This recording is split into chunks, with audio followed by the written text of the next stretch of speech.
اسلام میں یہ کہ آپ نے بات اتھینٹک کرنی ہے. صحابہ کرام کے پاس کون سی ڈگریاں تھیں؟ وہ مومن ہی کیا ہے کہ جو حق کے لیے کھڑا نہ ہو؟ کیا علماء کے پاس یہ اتھارٹی ہے کہ وہ یہ بتائیں گے کہ یہ سچ بیان کرنا ہے یا نہیں کرنا؟ دین میں جو مجرم ہے یہ علماء ہیں جنہوں نے سچ چھپایا. مرد کو اللہ نے داڑھی دی ہے، مرد کا داڑھی منڈانا تخلیق کو بدلنا ہے. طلاق کی ریشو پاکستان میں بہت زیادہ بڑھ رہی ہے. آپ نے طلاق کی سب سے بڑی وجہ ہے نا جو وہ فائنینشیل ایشوز ہے.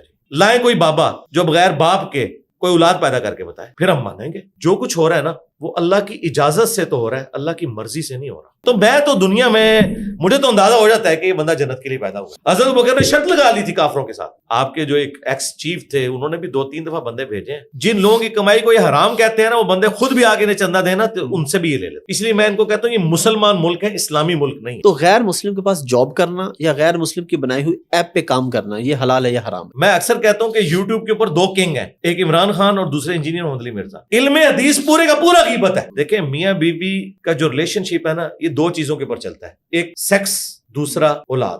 ہینڈ پریکٹس کے بارے میں آپ سے پوچھنا چاہ رہا ہوں، لڑکے یا لڑکی، اس کے بارے میں کیا بات کرنا ہی گناہ ہے؟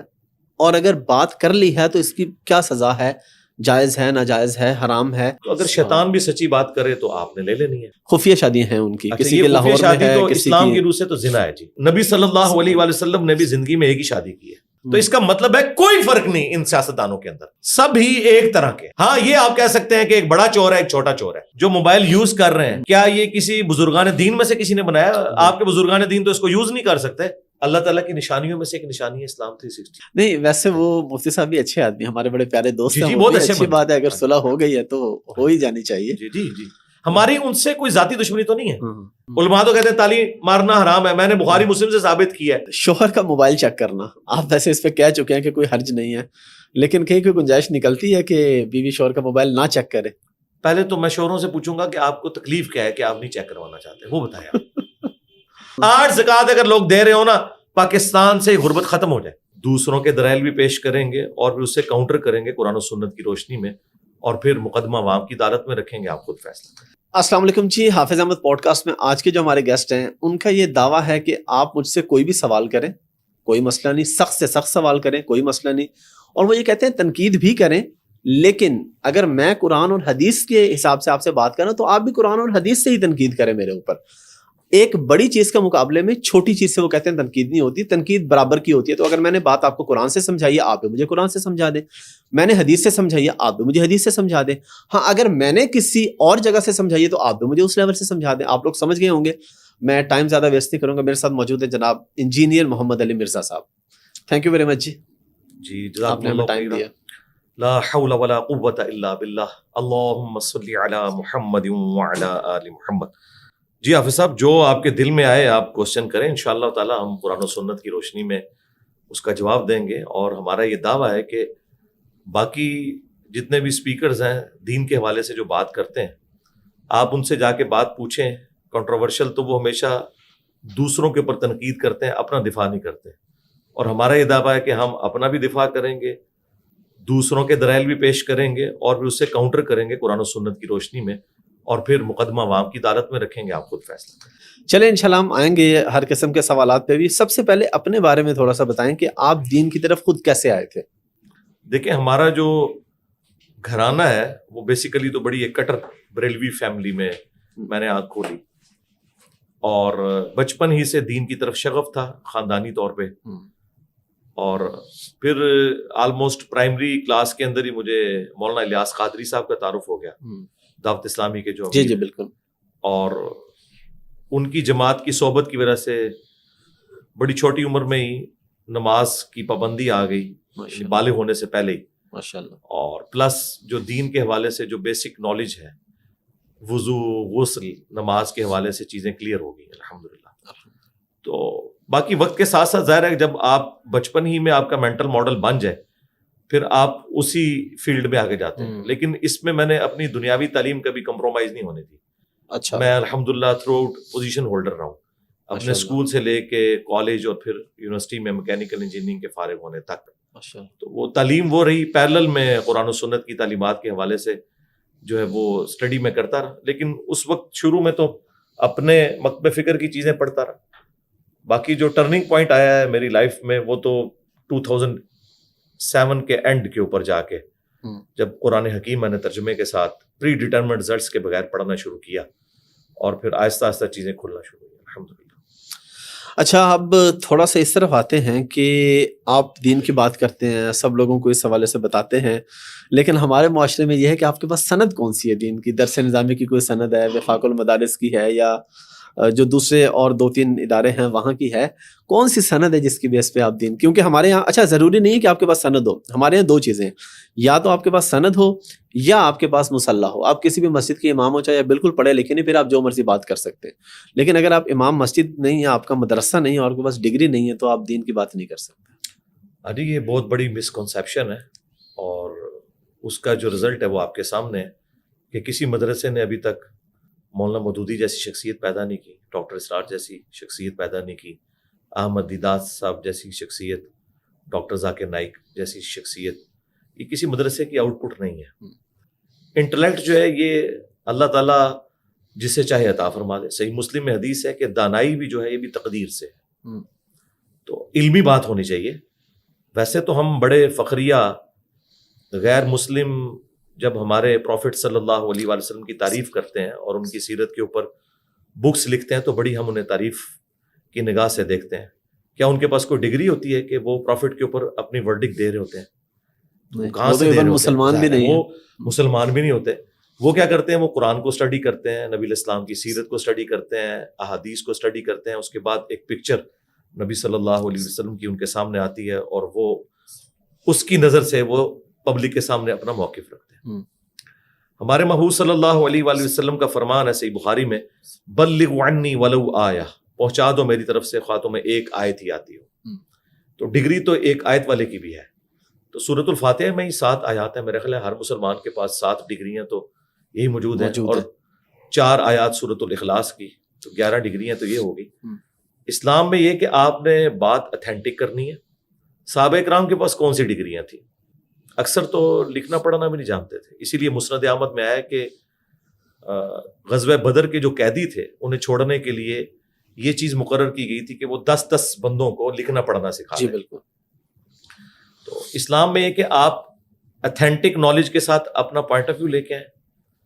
حتیٰ کہ صحیح بخاری میں آتا ہے کہ شیطان نے انسانی شکل میں آ کے آیت الکرسی کا وظیفہ دیا تھا حضرت ابو ہریرہ کو.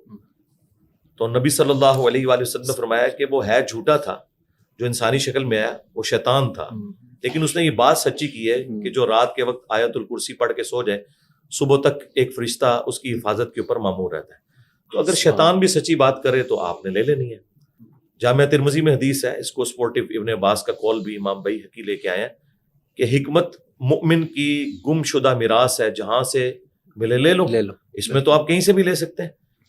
آپ یہ دیکھیں بات ٹھیک ہو رہی ہے. اس کے لیے میں ایک بڑی جھٹکی سی مثال دیتا ہوں کہ اگر ایک پرائمری اسکول کا بچہ ایک عالم دین کو آ کے کہے کہ حضرت آپ جو سود کھا رہے ہیں, تو سورۃ البقرہ کی آیت نمبر 279 میں سود کھانے والے کو اللہ تعالیٰ نے اپنا اور اپنے محبوب صلی اللہ علیہ وآلہ وسلم کے خلاف جنگ کے ساتھ اسے تشبیہ دی ہے, یعنی اللہ اور اس کے محبوب صلی اللہ علیہ وآلہ وسلم کا اعلان جنگ ہے. اور وہ عالم دین کہے کہ تمہارے پاس کون سی ڈگری ہے, اب یہ تو وہ کہے کہ جی بالکل, وہ کہے کہ سورۃ البقرہ میں لکھا ہے. وہ کہے گا بھائی جب تک تم ڈگری نہیں لے کے آتے میں نے سورۃ البقرہ کی آیت 279 نہیں ماننی. تو بھائی اس کو تو چھوڑ دیں, وہ عالم دین اپنے ایمان سے فارغ ہو جائے. اور غیر مسلم 2001 کے بعد ٹوئنس ٹاور کے اٹیک کے بعد ہر لوگ اسلام میں داخل ہوئے ہیں, انہوں نے کوئی ڈگری حاصل کی ہے اور آج وہ آ کے لوگوں کو دین سکھا رہے ہیں. یوسف ایسٹس دیکھ لیں, یعنی وہ ایک کٹر قسم کے پروٹیسٹنٹ کرسچن تھے, آج ہزاروں لوگوں کو انہوں نے جو ہے وہ اسلام میں داخل کیا ہے. یہ کسی مولوی کو تو توفیق نہیں ہوئی, تو انہوں نے کہاں سے ڈگری حاصل کی ہے؟ ان کی تو عربی پروننسیشن بھی درست نہیں ہے, وہ تو دال کو بھی ڈال پڑھتے ہیں کیونکہ وہ تو یہ ایک پرانی باتیں ہو گئی ہیں میرا خیال ہے. اور پھر ہم تو ایک کھلی کتاب ہیں, وہ میں مودودی صاحب والی بات کروں گا کہ میری باتیں چھپی ہوئی نہیں ہیں, چھپی ہوئی ہیں.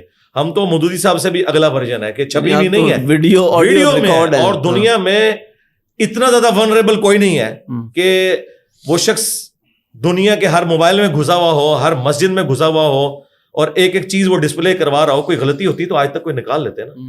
آج تک تو انہوں نے صرف لیم ایکسکیوزز ہی پیش کیے ہیں. اچھا, آپ کی اپنی فیملی میں کتنے لوگ ہیں جو جن کو آپ قائل کر پائے؟ جس طرح آپ نے بتایا فیملی بریلوی ہے, تو وہ بھی سب کو کر پائے, خود ہی ہو گئے سارے.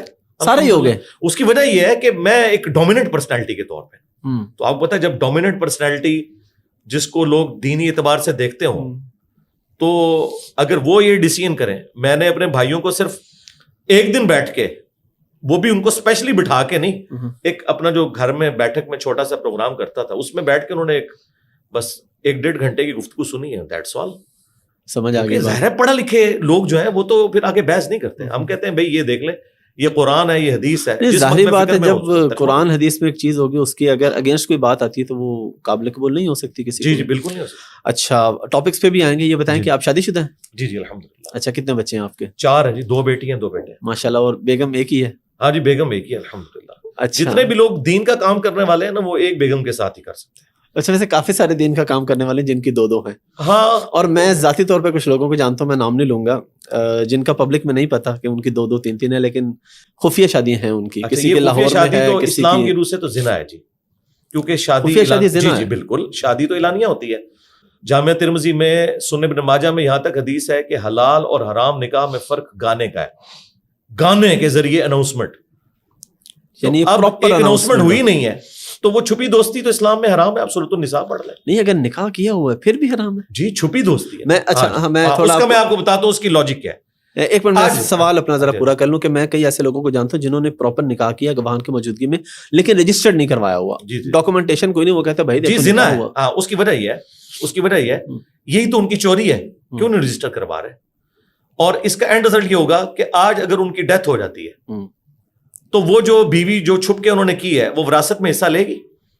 وہ تو قانونی طور پہ نہیں لے سکتی. تو قرآن نے تو وراثت کے احکامات بتائے ہیں, انہیں حدود اللہ بتایا ہے. تو ایسا شخص زندگی میں بھی حرام کر رہا ہے اور مرنے کے بعد بھی وہ قبر میں اللہ کے عذاب میں ہوگا کہ اس نے ایک ایسی بیوی چھوڑی ہے اور اس کے بچے کہ جو اس کی وراثت میں سے لے نہیں سکتے قانون. اس وجہ سے میرے بھائی, یہ گواہ کیا ہے, یہ گواہ کیا ہے, ان کے مریدین ہوتے ہیں اپنے, یہ تو صرف ایک لیپا پوتی والا کام کر رہے ہیں. آپ دیکھیں اس کی قانونی حیثیت کوئی نہیں ہے نا. اسلام تو ایک خاندانی نظام میں بلیو کرتا ہے نا. اگر آپ اس کو سنت سمجھ کے اور دین کی خدمت سمجھ کے کر رہے ہیں تو اعلانیہ کریں نا میرے بھائی. ہم نے تو دیکھا ہے کہ نبی صلی اللہ علیہ وآلہ وسلم نے بھی زندگی میں ایک ہی شادی کی ہے. یہ جو آپ کو بعد کی شادیاں نظر آتی ہیں نا, وہ بالکل آپ کے آخری 8-9 سال کی ہے. پوری زندگی جو آپ نے جس عورت کے ساتھ گزاری ہے وہ ایک ہی بچے ہیں, جب تک سیدہ خدیجہ تب تک اور کوئی 24 سال میں نہیں تھی. یعنی ایک شخص اب 50 کی ایج کو پہنچ چکا ہے اور اس نے کوئی دوسری شادی نہیں کی. بعد میں وہ ایک اللہ تعالیٰ نے حکمت کے تحت ایسا معاملہ کیا. ادروائز یہ نہیں ہم کہہ رہے کہ شادی جو ہے وہ دوسری کرنا حرام ہے, نہیں, دوسری تیسری چوتھی کی اجازت ہے, لیکن حکم نہیں ہے. حکم یہ ہے کہ اگر انصاف نہ کر پاؤ تو ایک پر اکتفا کرو. یہ سورہ نساء کی واضح آیت ہے. تو انصاف یہ کرتے ہیں. سب سے بڑی بے انصافی تو یہ ہے کہ چھپا کے کی ہوئی ہے, اس کو اعلانیہ کیا ہوا ہے, اور ان کے جو ایسٹس ہیں وہ کس طرح ڈسٹریبیوٹ ہوں گے. تو یہ سراسر حرام کام ہے, اور یہ حرام ایسا ہے جو ختم ہی نہیں ہوگا, کیونکہ مر جائیں گے تو وراثت کا کیا بنے گا. اچھا علی بھائی, آپ اتنی کھل کے بات کرتے ہیں تو آپ کو کبھی گھر والے سمجھاتے نہیں, آپ کو ڈر نہیں لگتا؟ اپنی زندگی کو تو چلیں چھوڑ دیں, لیکن آپ کے بچے ہیں, بیگم ہے, بہن بھائی, انہوں نے کبھی نہیں سمجھایا کہ نہیں اتنی اختلافی باتیں نہ کیا کرو؟ آپ یہ کہہ رہے ہیں کہ ہمارا بھی, میں کہتا ہوں پوری دنیا جمع ہو کے سمجھائے. جو مر چکے بزرگ ہیں وہ قبر سے نکل کے سمجھائیں, ٹھیک ہے, جنات اکٹھے ہو جائیں اور خدا نہ خواستہ کوئی فرشتہ آ جائے کہ ہاتھوں اللہ رکھو, تو ہم تو کسی کی بات نہیں مانیں گے. اس کی وجہ یہ ہے کہ اولو العلم قائما بالقسط, اللہ تعالیٰ بھی انصاف کے اوپر قائم ہے, اور اہل علم کو اللہ نے گواہ کیا اپنے اوپر. تو وہ مومن ہی کیا ہے کہ جو حق کے لیے کھڑا نہ ہو. ہم تو حسینی ہیں جی. حسین ابن علی نے یہ نہیں دیکھا کہ میں 3 بر اعظموں میں پھیلی ہوئی حکومت سے ٹکرا رہا ہوں, تو اس سے کوئی فرق نہیں پڑتا. شروع میں تھوڑا بہت کوئی وسوسے آتے ہیں فیملی والوں کو, لیکن اب وہ عادی ہو چکے ہیں, ان کو اب اس سے کوئی فرق نہیں پڑتا. اچھا, اسی نے تو یہ کام کرنا ہے نا. علماء یہ کہتے ہیں, یا علماء نہیں, کچھ لوگ یہ کہتے ہیں کہ ہر سچ ضروری نہیں کہ بولا جائے. کچھ لوگ یہ بھی کہتے ہیں, اس پہ آپ کا کیا نظریہ؟ یعنی کچھ مسائل ایسے ہیں جن پہ خاموشی اختیار کر لی جائے تو علماء بھی یہ کہتے ہیں, علماء پہ آپ پردہ نہ ڈالیں. علماء بھی یہی کہتے ہیں. اصل میں یہ سارا خناس علماء کا ہے, کیونکہ ہم تو دین ڈسکس کر رہے ہیں. تو دین میں جو مجرم ہیں یہ علماء ہیں جنہوں نے سچ چھپایا. ان کا ایک پوائنٹ آف ویو یہ کہ سچ بیان نہیں کرنا چاہیے, دوسری طرف جھوٹ مثلتاً بول لینا چاہیے. تو اس کا کیا مطلب ہے کہ یہ سر تپا جھوٹ ہے, سچ بتا نہیں رہے اور جھوٹ بول رہے ہیں حکمت کی وجہ سے. یہ کون سا دین ہے؟ تو اسلام تو کہتا ہے کونوا مع الصادقین. قرآن میں واضح ہے, اے ایمان والو اللہ کا تقوی اختیار کرو اور سچوں کے ساتھ ہو جاؤ. اس کے ساتھ یہ نہیں ہے کہ کسی بزرگ کو پکڑ لینا ہے، یعنی سچائی کے لیے آپ نے کھڑے ہو جانا ہے. تو یہ کہنا کہ سچ بولنا نہیں چاہیے، یہ بالکل غلط بات ہے. کوئی مثال یہ پیش کرے کہ یہ وہ سچ ہے جس کے بارے میں ان کے پاس ایک بالکل آخری درجے میں کوئی چیز موجود ہے، تو وہ سیدنا علی کا قول لے کے آتے ہیں صحیح بخاری سے، اور وہ امام بخاری نے باقاعدہ اسے بریف کیا ہے کہ کس کانٹیکسٹ میں ہے. اس کے اوپر سیدنا علی کا قول انہوں نے ہیڈنگ میں لیا اور نیچے وہ 2-3 احادیث لی ہیں کہ نبی الاسلام نے فرمایا جس نے ایک دفعہ بھی صدق کے دل سے لا الہ الا اللہ محمد رسول اللہ کی گواہی دے دی نا، وہ جنت میں جائے گا. تو صحابہ نے کہا کہ ہم لوگوں کو بتا دیں، تو آپ نے فرمایا نہیں، اس طرح اعلانیہ نہ بتاؤ، لوگ عمل کرنا چھوڑ دیں گے. لیکن یہ بات تو آ گئی ہے، کون سا دنیا کا مسلمان ہے جس سے یہ پوشیدہ ہے یہ بات، اور امام بخاری نے بھی چھپائی نہیں، لکھ دی ہے تو آ گئی ہے. تو یہ ایک وقتی طور پر ایک چیز حکمت کے تحت بتائے گی، اور یہ بھی نہیں کہا گیا کہ یہ حرام ہے. تو یہ تو ڈسین کریں گے اللہ کے نبی علیہ السلام. کیا علماء کے پاس یہ اتھارٹی ہے کہ وہ یہ بتائیں گے کہ یہ سچ بیان کرنا ہے یا نہیں کرنا؟ یہ لائیں نا کس سچ کے بارے میں نبی علیہ السلام نے فرمایا کہ یہ بیان نہیں کرنا، اور وہ ہم بیان کر رہے ہوں. اور جس سچ کو آپ خود کھول کر بیان کریں اس کو چھپانے والا تو مجرم ہے. جو نبی علیہ السلام کی پروفیسیز ہے، آپ کی یعنی نبوت کی دلیل ہے، دلائل النبوہ، امام بیہقی نے ایک پوری کتاب لکھی ہے، بخاری مسلم میں بھی چیپٹر ہے علامات النبوہ کے، کہ نبی علیہ السلام کے نبی ہونے پہ دلیل یہ ہے کہ آپ نے پروفیسیز کی کہ اتنے سال بعد یہ ہو جائے گا، اتنے سال بعد یہ ہو جائے گا، اس بندے کے ساتھ یہ ہوگا، اس کے ساتھ یہ ہوگا. یہ ہمارے نبی کے نبی ہونے کی دلیل ہے. تو وہی ساری باتیں جو ان کو چبھتی ہیں جنگ جمل صفین نہروان کے حوالے سے، وہ تو پروفیسیز کے طور پر آج تک تو نبوت کی دلیل کے طور پہ ہم پیش کرتے تھے، اور آج یہ کہہ رہے ہیں کہ بیان کرنا منع ہے. تو سچ نہ بولنے کا نتیجہ اس وقت امت کی پستی ہے. ہاں جی بالکل، سچائی کے لیے کھڑا ہونا ہے. مسلمان اور سچائی لازم و ملزوم. اچھا، تھوڑا سا ایسا نہیں ہو سکتا کہ آپ اپنی بات بھی کریں اور تھوڑا ہاتھ بھی ہولا رکھیں؟ مطلب آپ زیادہ سختی نہیں کر جاتے بعض دفعہ؟ یہ ہو ہی نہیں سکتا. اس کی وجہ ہے کہ آٹا گوندے ہلدی کیوں ہے، یہ ہو نہیں سکتا. اچھا. اور یہ میں آپ کو بتاؤں، آپ اپنی گال میں ایک طرف شکر رکھ کے دوسری طرف شہد رکھ کے نا، ایک ایسے مجمع میں جس میں لوگوں نے داڑھی نہ رکھی ہو، داڑھی کے اوپر تھوڑا سا ایمفسائز کریں، طارق جمیل سٹائل میں کر لیں یا غامدی سٹائل میں، اینڈ رزلٹ یہ ہوگا کہ آدھے سے زیادہ لوگ کہہ رہے ہوں گے اس نے مجھے ٹونٹ کیا ہے. سچائی ہے ہی کڑوی. یہ عربی میں محاورہ ہے، الحق مر، حق ہمیشہ کڑوا ہوتا ہے. آپ حق جس طرح بھی بیان کریں وہ کڑوا ہی لگے گا. اب رہ گیا کہ ہمارا انداز بیان، تو قرآن کا تو اسلوب ہی ہے، آپ نے پیشن کے ساتھ بات کنوے کرنی ہے. ڈاکٹر اسرار صاحب سے لوگوں کو یہی گلا تھا نا، لیکن جو قرآن پڑھتا ہے وہ کہتا ہے ڈاکٹر اسرار نے جس طرح قرآن بیان کیا قرآن ایسے ہی نازل ہوا ہے. ٹھیک ہے، آج بھی آپ عربیوں کو آپس میں گفتگو کرتے ہوئے دیکھیں جس طرح ہمارے پٹھان لگتا ہے لڑ رہے ہیں، یہ ان کا نیچرل سٹائل ہے. جی جی. تو آپ کے سمتیر کا انداز تھا وہ طارق جمیل والا یا غامدی صاحب والا ہوتا تھا. مسلم شریف 2005 نمبر حدیث ہے، جابر بن عبداللہ کہتے ہیں کہ نبی علیہ السلام جب بھی ممبر پہ چڑھتے تقریر کے لیے، آنکھیں سرخ ہو جاتی، آواز بلند ہو جاتی اور غصے میں اضافہ ہو جاتا، گویا کہ ایک جرنیل اپنی فوج کو تیار کر رہا ہو. یہ آپ کے ہر خطبے کا سٹائل ہوتا تھا.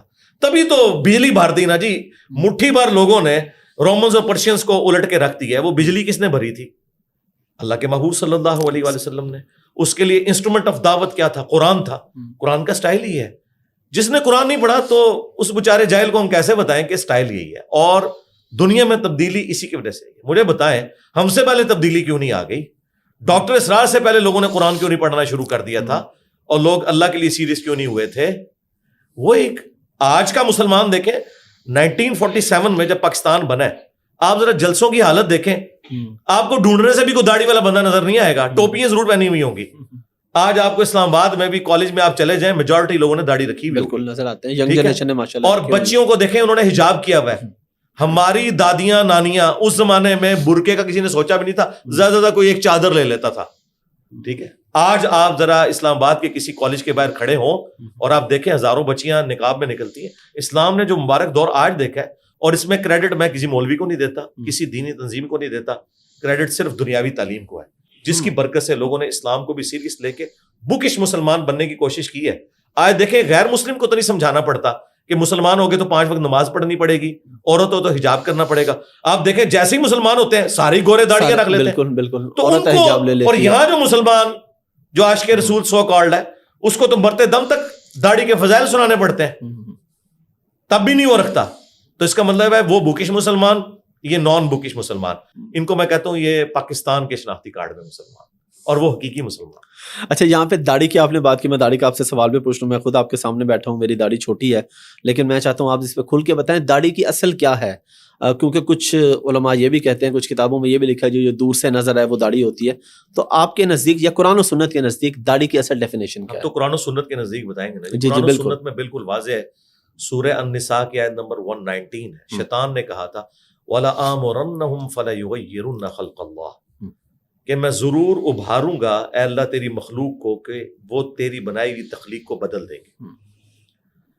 مرد کو اللہ نے داڑھی دی ہے، مرد کا داڑھی منڈانا تخلیق کو بدلنا ہے، ٹھیک ہے، عورت کو اللہ نے داڑھی نہیں دی، ٹھیک ہے، یہ فرق ہے نا۔ بالکل، جہاں تخلیق بدلنے کا حکم تھا نا، وہاں تخلیق بدلنے کو ہی نیچر قرار دے دیا گیا، جو بخاری اور مسلم دونوں میں حدیث ہے کہ 5 چیزیں نیچر سے ہیں، فطرت سے ہیں۔ نبی الاسلام فرمایا ناخن کاٹنا، اس میں بھی مسلم شریف میں حدیث ہے کہ 40 دن کے اندر ایک دفعہ آپ نے ناخن ضرور کاٹنے ہیں۔ نمبر 2 مونچھیں پس کرنا، نمبر 3 غیر ضروری بال بغلوں کے، اور نمبر 4 زیر ناف بال، اور نمبر 5 ختنہ کروانا۔ اب اس میں بھی آپ نیچر بدل رہے ہیں، لیکن یہ نیچر بدلنا نیچر ہے۔ اگر داڑھی کا کہیں ذکر ہوتا تو کہا جاتا کہ اسے بھی مونڈ دینا۔ اس کے الٹ صحیح مسلم میں ہے کہ 10 چیزیں فطرت سے ہیں، ان میں ایک داڑھی بڑھانا بھی ہے، کلی کرنا بھی ہے، دانتوں کی صفائی کرنا بھی ہے، ٹھیک ہے، یہ ساری چیزیں فطرت میں سے، یہ نیچر کے اندر ہے، ٹھیک ہے۔ تو داڑھی رکھنا مسلمان مرد کے اوپر سنت نہیں ہے، فرض ہے، اوبلیگیٹری ہے، ٹھیک ہے۔ اب اس کی مقدار کتنی ہے؟ تو قرآن سے بالکل واضح ہو گیا کہ آپ نے داڑھی ایسی رکھنی ہے کہ عورتوں کے ساتھ آپ کی مشابہت نہ بنے۔ اس کو سپورٹیو بخاری کی حدیث ہے کہ ان عورتوں پہ لعنت جو مردوں کی مشابہت اختیار کریں، ان مردوں پہ لعنت جو عورتوں کی مشابہت اختیار کریں۔ اگر عورتیں چھوٹی چھوٹی داڑھی رکھتی ہیں نا، تو مرد کا چھوٹی داڑھی رکھنا حرام ہے، تو ایسی تو کوئی بات نہیں ہے، عورت کی تو داڑھی نہیں ہوتی، تو لہٰذا عرف عام میں جسے داڑھی کہا جائے، جس طرح آپ نے رکھی ہے، شاید افریدی صاحب نے، یہ جو شخص رکھ رہے گا نا وہ اپنا فرض پورا کر رہا ہے۔ اچھا اب افضل داڑھی، یہ بس افضلیت اور غیر افضلیت، ٹھیک ہے۔ میری مٹھی سے بھی زیادہ ہے، میں نے کبھی بال کاٹے نہیں، نیچرل میری اتنی ہے، ٹھیک ہے۔ دیکھیں اب آلموسٹ 46 ایئرس میری ایج ہونے والی ہے، میری داڑھی اتنی اب اور کیا بڑھنی ہے، ٹھیک ہے۔ مٹھی داڑھی رکھنا سنت ہے، وہ صحیح بخاری میں موجود ہے، عبداللہ بن عمر مٹھی کے بعد داڑھی کاٹا کرتے تھے، حضرت ابو ہریرہ بھی کاٹ دیتے تھے، ابن عباس بھی کاٹ دیتے تھے، 3 صحابہ نے داڑھی کی حدیث روایت کی ہے، داڑیاں بڑھاؤ، مونچھیں پس کرو، اور تینوں ہی داڑیاں مٹھی کے بعد کاٹتے تھے۔ نبی الاسلام کی اپنی داڑھی بھی مٹھی تھی، نہر تک۔ امام ترمذی کی کتاب ہے شمائل ترمذی، اس میں وہ حدیث لے کے آئے کہ نبی الاسلام کی داڑھی جو ہے وہ نہر تک تھی، یہ یہاں تک جو ہلکا سا گڑھا بنتا ہے، ٹھیک ہے۔ تو اگر آپ نہر تک رکھتے ہیں بہت اچھا ہے، جس طرح ڈاکٹر سرار صاحب نے رکھی ہوئی تھی، جی جی بالکل، اور اسی طریقے سے اور بڑے بڑے علماء، مولانا طارق جمیل صاحب، یہ داڑیاں ٹھیک ہے سنت کے مطابق، لیکن اگر کوئی چھوٹی بھی رکھتا ہے تو بالکل ٹھیک ہے۔ اچھا یہ جو آپ نے یہاں پہ لکھا ہوا ماشاءاللہ بڑا یہ خوبصورت جملہ ہے کہ نبی کے جیسا ہے ہی کوئی نہیں، بابت شاہی کوئی نہیں، صلی اللہ علیہ وسلم۔ مسئلہ یہ ہے کہ ہماری قوم کو یہ سمجھانا بھی تو بڑا مشکل ہے نا، بلکہ پتہ نہیں کسی نے کہا تھا کہ جی ہمیں اس چیز پہ مسئلہ نہیں ہے کہ لوگ تعویذ دھاگے اور بابوں کے پاس کیوں جاتے ہیں، ہمیں مسئلہ یہ ہے کہ وہاں جا کے ٹھیک بھی ہو جاتے ہیں، اصل مسئلہ یہ ہے۔ تو یہ کہاں دماغ میں کوئی ایسی چیز ہوتی ہے؟ اگر یہی کرائٹیریا ہے تو سب سے بڑا بزرگ تو وہ ہونا چاہیے جس کے پاس ٹنڈولکر جاتا تھا اور اس نے کرکٹ کی دنیا میں وہ ریکارڈ قائم کر دیا ہے کہ مجھے مستقبل قریب کیا مستقبل بعید میں بھی یہ ریکارڈ ٹوٹتے ہوئے نظر نہیں آ رہے، تو وہ تو کہتا ہے میں مندر جاتا تھا۔ تو پھر بہتر یہ ہے کہ انضمام الحق صاحب جو گلے میں تعویذ لٹکایا کرتے تھے اس کی بجائے ان کو کسی مندر میں لے جائیں۔ یوراج سنگھ نے فاسٹ بالر کو 1 اوور میں دھمکی دے کے 6 بالوں پہ 6 چھکے مارے ہیں، آپ کے سارے بیٹسمین مل کے یہ کام کر کے بتائیں، تو پھر تو سکھ ہو جانا چاہیے۔ یہ کون سا کرائٹیریا ہے؟ یہ علم کی دنیا ہے، یہاں پہ علمی بات ہونی چاہیے۔ رہ گیا ٹھیک ہونا، میرے بھائی امیونٹی سسٹم اللہ نے رکھا ہے، جانور کس سے جا کے دوائی لیتے ہیں وہ بھی ٹھیک ہو جاتے ہیں، انسان خود بخود ریکور کرتا ہے۔ اللہ کے بندوں، آج سے 100 سال پہلے جس بیماری میں 5 کروڑ انسان مر گئے تھے وہ آج سب سے معمولی بیماری ہے، کون سی؟ نزلہ زکام۔ نزلہ زکام، ٹھیک ہے نا، آج کسی کو بخار ہو کہتا نہیں کوئی زیادہ مسئلہ نہیں، نزلہ زکام ہے۔ جی جی بالکل جی، اس وائرل ڈیزیز کی وجہ سے 5 کروڑ بندہ یورپ میں مر گیا تھا، بالکل۔ تو آج یہ ہماری زندگی کا حصہ بنا ہوا ہے، تو ہم تو خود بخود ٹھیک ہوتے ہیں۔ تو یہ بات بالکل غلط ہے کہ اس کے ذریعے کچھ ہوتا ہے، وہ نیچرل پیس میں ہونا ہوتا ہے۔ ہمارے پاس ایسے واقعات موجود ہیں کہ جب بھی پریگنینسی کا وقت قریب آیا تو انسانوں میں چھپے ہوئے شیاطین نے عورتوں کو بھارا کہ فلاں بابا جی کے پاس جاؤ، لیکن ان کے خاوند نے منع کیا. اینڈ رزلٹ یہ ہوا کہ مہینے بعد ویسی پریگنینسی آئیڈینٹیفائی ہو گئی، وہ اس بابے کے کھاتے میں ڈال جانی تھی. میرے اپنے خاندان میں ایسے واقعات موجود ہیں. اس کے ساتھ اس کا کوئی تعلق نہیں ہے جی. اللہ اور اس کے محبوب صلی اللہ علیہ وآلہ وسلم کی جو تعلیمات ہیں وہ فائنل اتھارٹی ہیں.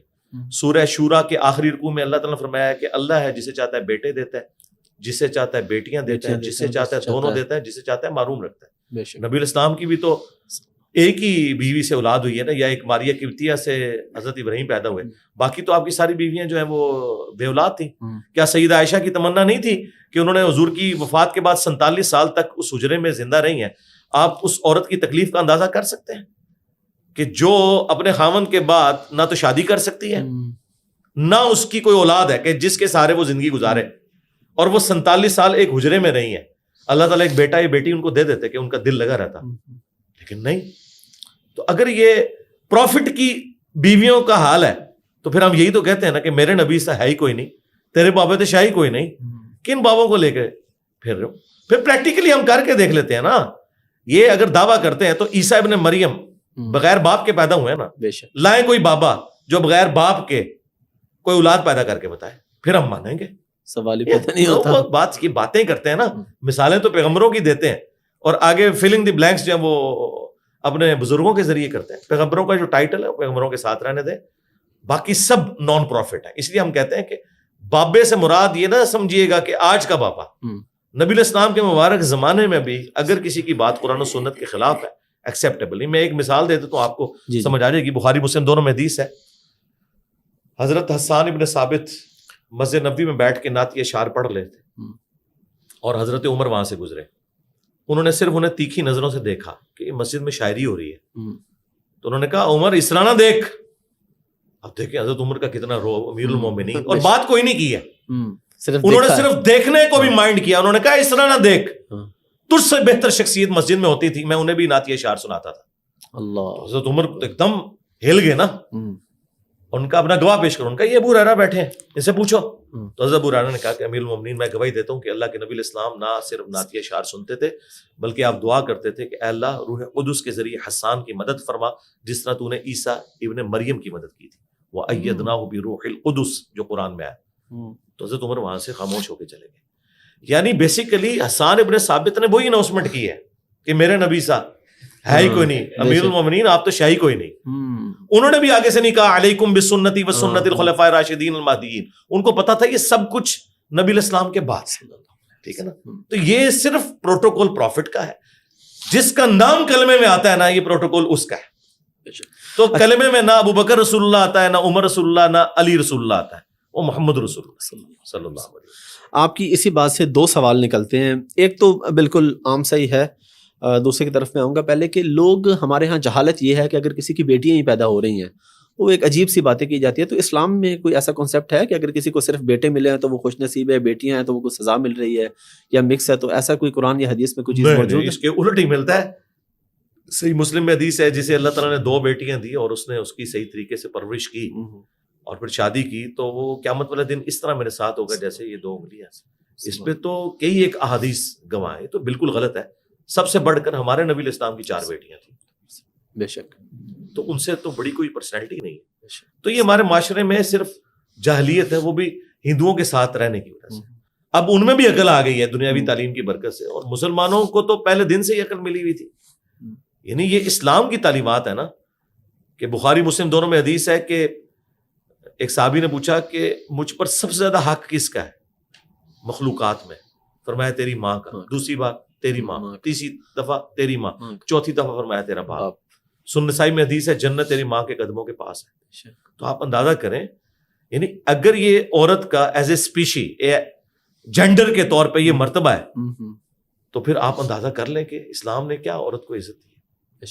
نعت کا دوسرا میرا سوال تھا. آپ نے نعت کی بات کی حضرت حسان بن ثابت رضی اللہ تعالیٰ عنہ کے حوالے سے.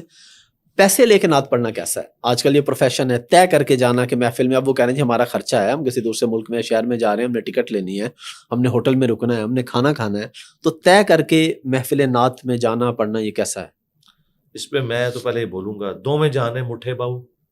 ایک طرف آ کے تم لوگ اشعار میں یہ کہتے ہو کہ ہم جو ہے وہ اللہ کے نبی کے عاشق ہیں اور ان کے دین کی خدمت کر رہے ہیں، اور دوسری طرف یہ بھی کلیم کرتے ہو کیا صحابہ کرام اہل بیت نے اس طریقے سے نعتیں پڑھی ہیں کہ انہوں نے پہلے ڈیمانڈ رکھی کہ اتنے پیسے مجھے دو، اتنا میرا ہوٹل کا خرچہ دو، یہ سب کچھ.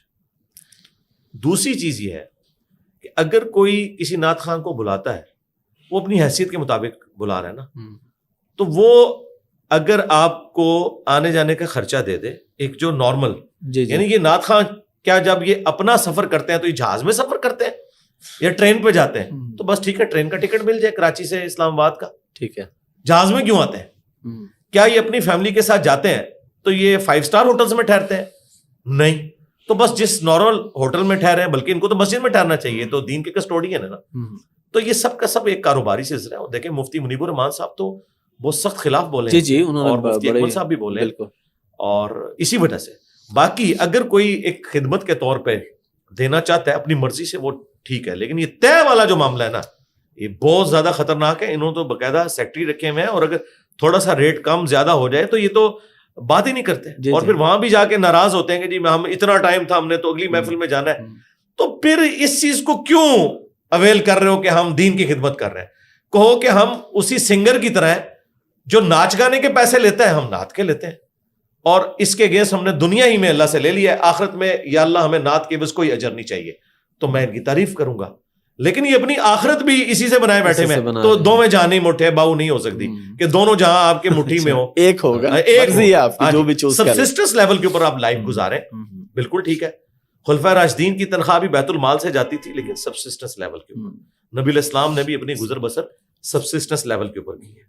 آپ تو سمجھ لیں بیت المال آپ کے انڈر تھا، مال غنیمت میں 5واں حصہ اللہ نے رکھ دیا خمس کی شکل میں قرآن میں سورۃ الانفال میں. اس کے باوجود نبی علیہ السلام کی وفات تک یہ حالت ہے کہ بخاری مسلم میں حدیث ہے، اما عائشہ کہتی ہیں کہ ہمارے گھر میں بعض اوقات 1 مہینہ، بعض اوقات 2 مہینے، 3 مہینے تک بھی جو ہے وہ چولہا نہیں جلتا تھا، 2 کالی چیزوں کے اوپر گزارا ہوتا تھا، ایک کھجور اور ایک پانی. تو یہ حدیثیں تو پھر یہ ہیں جو دین سے کھائیں گے پھر وہ اس طرح کھائیں گے، وہ پھر ڈاکٹر اسرار والی زندگی گزاریں گے. ہاں، پھر وہ شاہانہ لائف نہیں گزاریں گے کہ وہ مہنگی مہنگی گاڑیوں سے نکل کے تو امت کو بتا رہے ہیں کہ اللہ کے نبی چٹائی پہ بیٹھتے تھے، یہ نہیں بتائیں گے. اگر مہنگی گاڑی کوئی تحفہ دے دے تو نذرانہ یہ تحفہ لینا کیسا ہے؟ اگر کوئی مرید ہے، اس کے بارے میں بخاری مسلم میں حدیث ہے کہ نبی علیہ السلام نے زکوٰۃ کے کلیکٹرز کو بھیجا. سورہ التوبہ کی آیت نمبر 60 میں جو زکوٰۃ کے 8 مصارف ہیں ان میں سے ایک مصرف جو ہے وہ ان لوگوں کی تنخواہیں ہیں جو کلیکٹ کرتے ہیں، ٹھیک ہے، عاملین انہیں کہا جاتا ہے. تو عاملین جب واپس آئے نا، انہوں نے بیت المال میں بھیڑ بکریوں کی زکوٰۃ جمع کروائی اور کہا کہ یا رسول اللہ یہ تو وہ چیزیں تھی جو زکوٰۃ کی مد میں ہے، اور یہ کچھ گفٹس ہیں جو ہمیں ان لوگوں نے دیے ہیں. یہ حدیث بخاری مسلم دونوں میں ہے. تو نبی علیہ السلام نے فرمایا کہ تم میں سے کوئی شخص جا کے اپنی ماں کے گھر میں رہے، میں دیکھتا ہوں اسے کون گفٹ دیتا ہے وہاں پہ. یہ اس پوسٹ کی وجہ سے تمہیں گفٹ ملا ہے، لہٰذا یہ گفٹ توشہ خانے میں جمع ہوگا.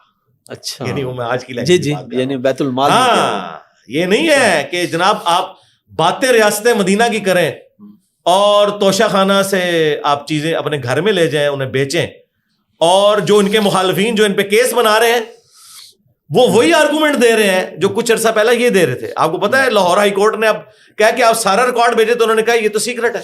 تو اس کا مطلب ہے کوئی فرق نہیں ان سیاستدانوں کے اندر، سب ہی ایک طرح کے ہیں. ہاں، یہ آپ کہہ سکتے ہیں کہ ایک بڑا چور ہے ایک چھوٹا چور ہے، لیکن اللہ کے فضل سے چوری سے پاک کوئی نہیں. ویسے آپ نسبتاً کس کو بہتر، میں تو سراج الحق صاحب کو بہتر سمجھتا ہوں، کریکٹر والا انسان ہے. دیکھیں ان کے لیونگ سٹینڈرڈ آپ کے سامنے، تو نسبتاً کیا مطلب بالکل کلیئر ہے، ون سائیڈڈ ہے. باقیوں کا تو میں نام بھی لینا گوارا نہیں کروں گا سراج الحق صاحب کے ساتھ، سیدھی سی بات ہے. اچھا، اب آتے ہیں ایک اور سوال کی طرف، قسمت اور تقدیر. اس پہ تھوڑی روشنی ڈال دیں کہ ان میں کیا فرق ہے، اور جو کچھ ہوتا ہے ہم اللہ پہ ڈال دیتے ہیں. ایک مثال، ایک بندہ بائک تیز چلا رہا ہے اور وہ گر گیا تو باقی کہتے ہیں اللہ کی مرضی، تو کیا یہ بھی اللہ کی مرضی میں شامل ہوتا ہے؟ ایک آدمی جو ہے وہ کوئی سٹنٹ کرتے ہوئے اس کی جان چلی جائے تو کیا وہ اللہ کی مرضی پہ آپ ڈال سکتے ہیں، یا وہ اللہ کی مرضی نہیں ہوتی؟ وہ تو خودکشی کر رہا ہے نا. دیکھیں سب سے ان دونوں میں آپ کیا فرق ہے؟ فرق ہے قسمت اور تقدیر. سب سے قیمتی چیز جو ہے نا آپ کے پاس وہ جان ہے، اور اس کی حفاظت کرنا ضروری ہے. یہ تو ہر مسلمان کے اوپر فرض ہے، اس سے قیمتی چیز تو کوئی بھی نہیں ہے. لہٰذا یہ اس قسم کے بہانے کرنا کہ ہم لوگ جو ہیں وہ سٹنٹ کر رہے تھے تو مارے گئے جو اللہ کی مرضی، مفتی اعظم سعودیہ نے فتویٰ دیا تھا آج سے تقریباً 10 سال پہلے کہ جو اوور سپیڈنگ کی وجہ سے مارا جائے تو وہ حرام موت مرا ہے, خودکشی کی موت مرا ہے. اچھا. اس کی کوئی دیت بھی نہیں ہوگی, کوئی گورنمنٹ اس کی کوئی نہیں ادا کرے گی. ظاہر ہے کہ ایک دنیا میں ٹریفک قوانین بنے ہیں آپ کی حفاظت کے لیے نا, آپ کیوں اپنے آپ کو اس طریقے سے ہلاکت میں ڈال رہے ہیں؟ قرآن میں واضح آیت ہے وَلَا تُلْقُوا بِأَيْدِيكُمْ إِلَى التَّهْلُكَةِ, اپنے ہاتھوں سے اپنے آپ کو ہلاک مت کرو. یہ کام آپ کر نہیں سکتے. اب رہ گیا قسمت اور تقدیر. دیکھیں جو کچھ ہو رہا ہے نا وہ اللہ کی اجازت سے تو ہو رہا ہے, اللہ کی مرضی سے نہیں ہو رہا. ایک باریک سا فرق ہے, یہ سمجھانے کے لیے میں نے 2 الگ الفاظ استعمال جی بالکل. اجازت یہ ہے کہ اذان کی آواز ہو, چاہے آپ مسجد کی طرف چاہیں چاہے کسی بدکاری کی جگہ کی. مرضی یہ ہے کہ آپ مسجد میں جائیں, لیکن چونکہ اختیار ہمیں مل گیا اب ہم اپنی مرضی یوز کرتے ہیں اور اللہ کی مرضی کے خلاف چلتے ہیں. ٹھیک ہے, اجازت ہے. اجازت اس اعتبار سے ہے کہ اگر آپ مسجد کی طرف نہیں جائیں گے تو آپ کے پاؤں پہ فالج نہیں گرے گا, لیکن آخرت میں اللہ تعالیٰ پوچھے گا. یہ ہے اصل میں مسئلہ تقدیر, اور اس کو اللہ تعالیٰ نے سورہ الزمر جو سورت نمبر 39 ہے نا, اس میں ایک آیت کے اندر میں ایسے کہتا ہوں کہ مسئلہ تقدیر کو کھول کے بیان کر دیا ہے. یعنی یہ آپ سمجھ لیں کہ ضربہ سنام ہے, جو ڈاکٹر سراج صاحب کہتے تھے نا چوٹی ہے. اس ٹاپک پہ یہ آیت چوٹی ہے.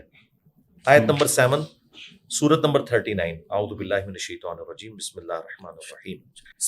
ان تکفروا فإن اللہ غنی عنکم, اگر تم ناشکری کی روش اختیار کرو گے تو بے شک اللہ تعالیٰ تو غنی ہے, اسے تو کوئی پرواہ نہیں. ولا یرضی لعبادہ الکفر, لیکن یاد رکھنا اللہ تعالیٰ کی مرضی یہ نہیں ہے کہ اس کے بندے اس کے ساتھ کفر کریں, کفران نعمت کریں, ناشکری کریں. اللہ پسند نہیں کرتا اس کو. پہلے کہہ دیا کہ اگر کرو گے تو اللہ کو پرواہ کوئی نہیں, لیکن یہ یاد رکھنا کہ پرواہ کا مطلب یہ نہ لے لینا کہ دونوں کا انجام ایک جیسا ہی ہوگا, نہیں, آخرت میں حساب. وَإِن تَشْكُرُوا, اور اگر تم شکر گزاری کی روش اختیار کرو گے, پورا دین ہی شکر گزاری ہے. يَرْضَهُ لَكُمْ, تو اللہ تعالیٰ اس پہ راضی ہے, یہ تمہارے لیے وہ پسند کرتا ہے. وَلَا تَزِرُ وَازِرَةٌ وِزْرَ أُخْرَى, کوئی جان بوجھ اٹھانے والی دوسرے کا بوجھ نہیں اٹھائے گی. ثُمَّ إِلَىٰ رَبِّكُمْ مَرْجِعُكُمْ, پھر تمہیں مر کے اپنے رب کی طرف لوٹنا ہے. فَيُنَبِّئُكُمْ بِمَا كُنتُمْ تَعْمَلُونَ, تو وہ تمہیں خبر دے دے گا جو کچھ تم دنیا میں اعمال کیا کرتے تھے. إِنَّهُ عَلِيمٌ بِذَاتِ الصُّدُورِ, بے شک وہ تو سینوں میں چھپے ہوئے رازوں کا بھی جاننے والا ہے. تو یہ بالکل واضح ہے. آپ اس کو دنیاوی مثال سے سمجھیں کہ ایک نالائق اسٹوڈنٹ کو آخری دن ٹیچر یہ کہتا ہے کہ بیٹا تو نے فیل ہو جانا ہے, اور وہ فیل ہو بھی جاتا ہے, تو کیا وہ ٹیچر کو ملامت کرے گا یا اپنے آپ کو؟ اپنے آپ کو. وہ ٹیچر کا ایکسپرٹ اوپینین تھا, تو یہ اللہ کا ایکسپرٹ اوپینین ہے. اللہ مستقبل کو فورسی کرتا ہے پرفیکٹلی. اللہ کے علم میں ہے کس نے جنت میں جانا ہے کس نے جہنم میں, لیکن ہمیں نہیں پتا. جب ہمیں نہیں پتا تو ہم نے کوشش کر دی, اور اس کو سپورٹیو ایک حدیث ہے بخاری مسلم کی. سیدنا علی نے حضور سے ایک دفعہ پوچھا یا رسول اللہ, اگر جنتیوں کا جنت میں جانا اور جہنمیوں کا جہنم میں جانا طے ہے تو پھر ہم عمل کیوں کرتے ہیں؟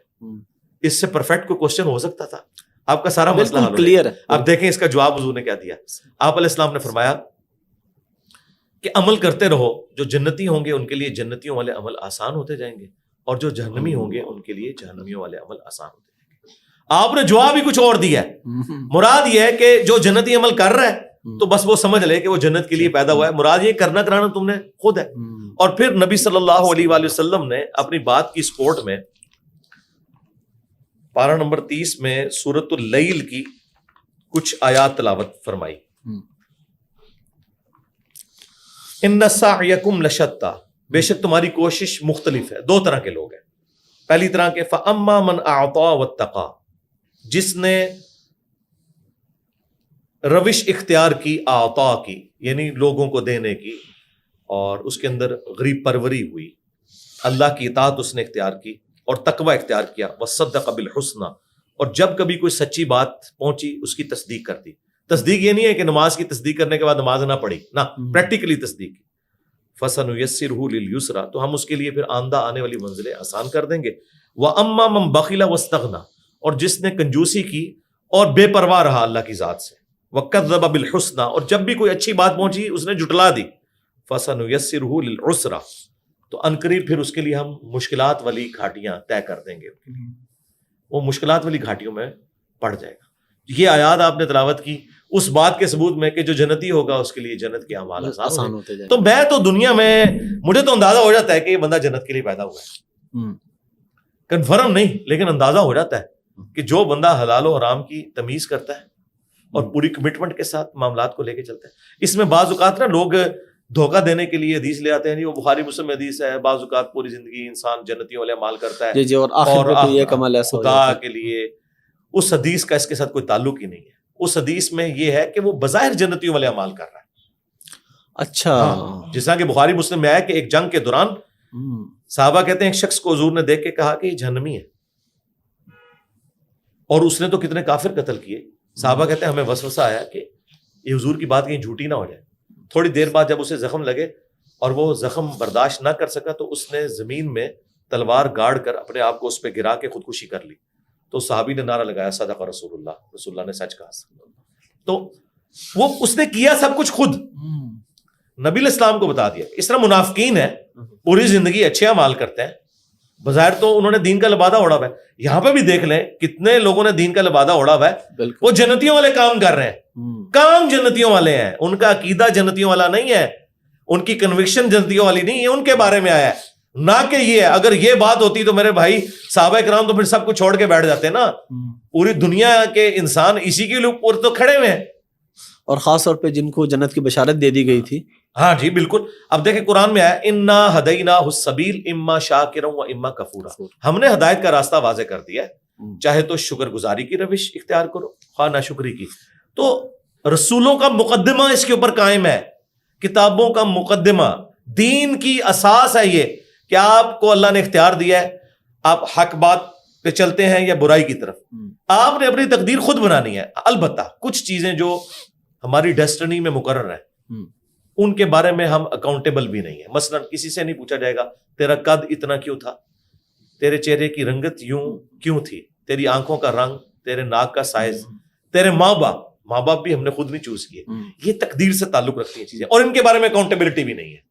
اکاؤنٹیبلٹی ان چیزوں کے بارے میں ہے جن کے بارے میں اللہ نے حکم دیا ہے, نماز پڑھو, حرام سے بچو, ماں باپ کے ساتھ اس نے سلوک کرو, بیوی بچوں کے حقوق کا خیال رکھو.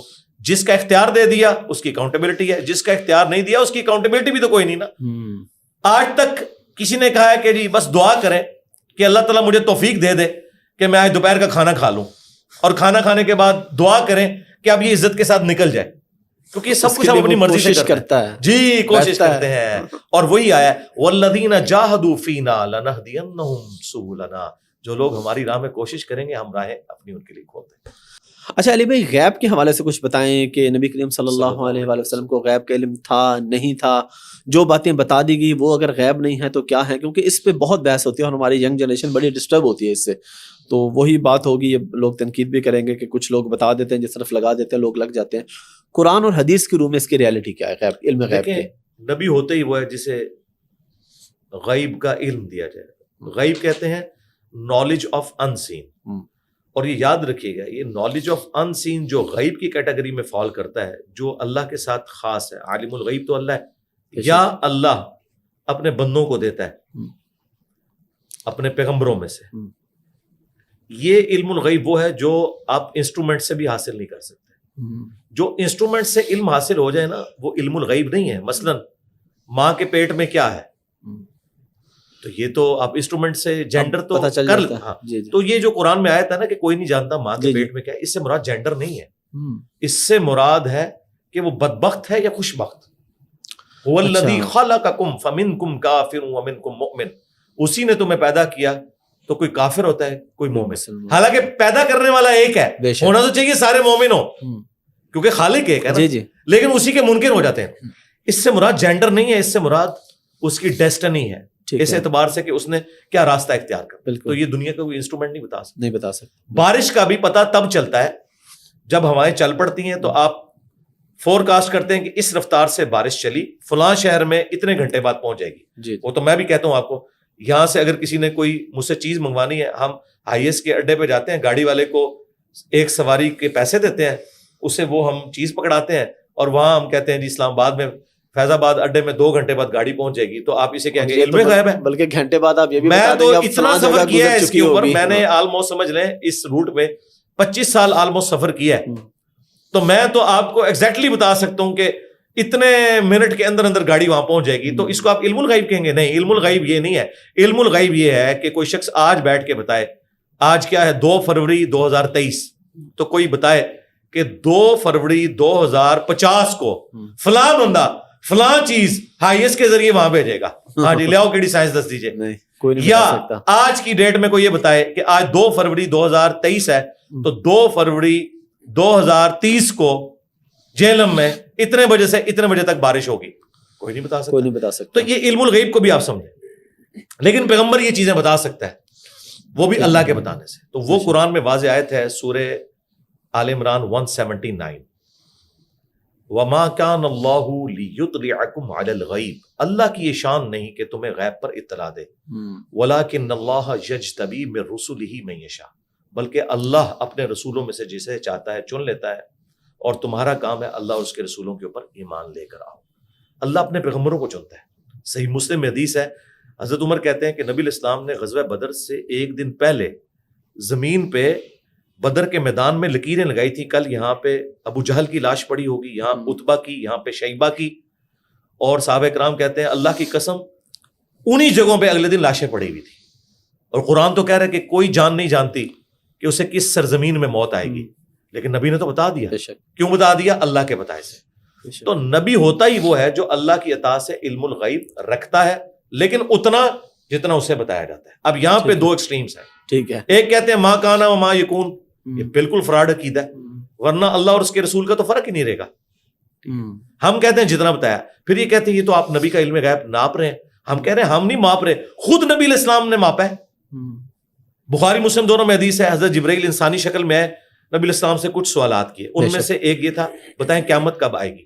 تو حضور نے پتا کیا جواب دیا کہ جو شخص پوچھ رہا ہے نا, بے شک, اور جس سے پوچھا جا رہا ہے وہ اس سے زیادہ نہیں جانتا. بے شک. تو ان کا آپ نشانیاں بتا دیں. ہاں نشانیاں حضور کو بتا دی گئی تھی, لیکن تاریخ اور کوئی کون سا سن ہوگا, کب ہوگی, یہ نبی علیہ السلام کو علم نہیں دیا گیا. اور قرآن میں درجنوں آیات ہیں, اے نبی تم سے قیامت کے بارے میں پوچھتے ہیں, تم فرماؤ وَيَقُولُونَ مَتَىٰ هَٰذَا الْوَعْدُ إِن كُنتُمْ صَادِقِينَ قُلْ إِنَّمَا الْعِلْمُ عِندَ اللَّهِ وَإِنَّمَا أَنَا نَذِيرٌ مُّبِينٌ.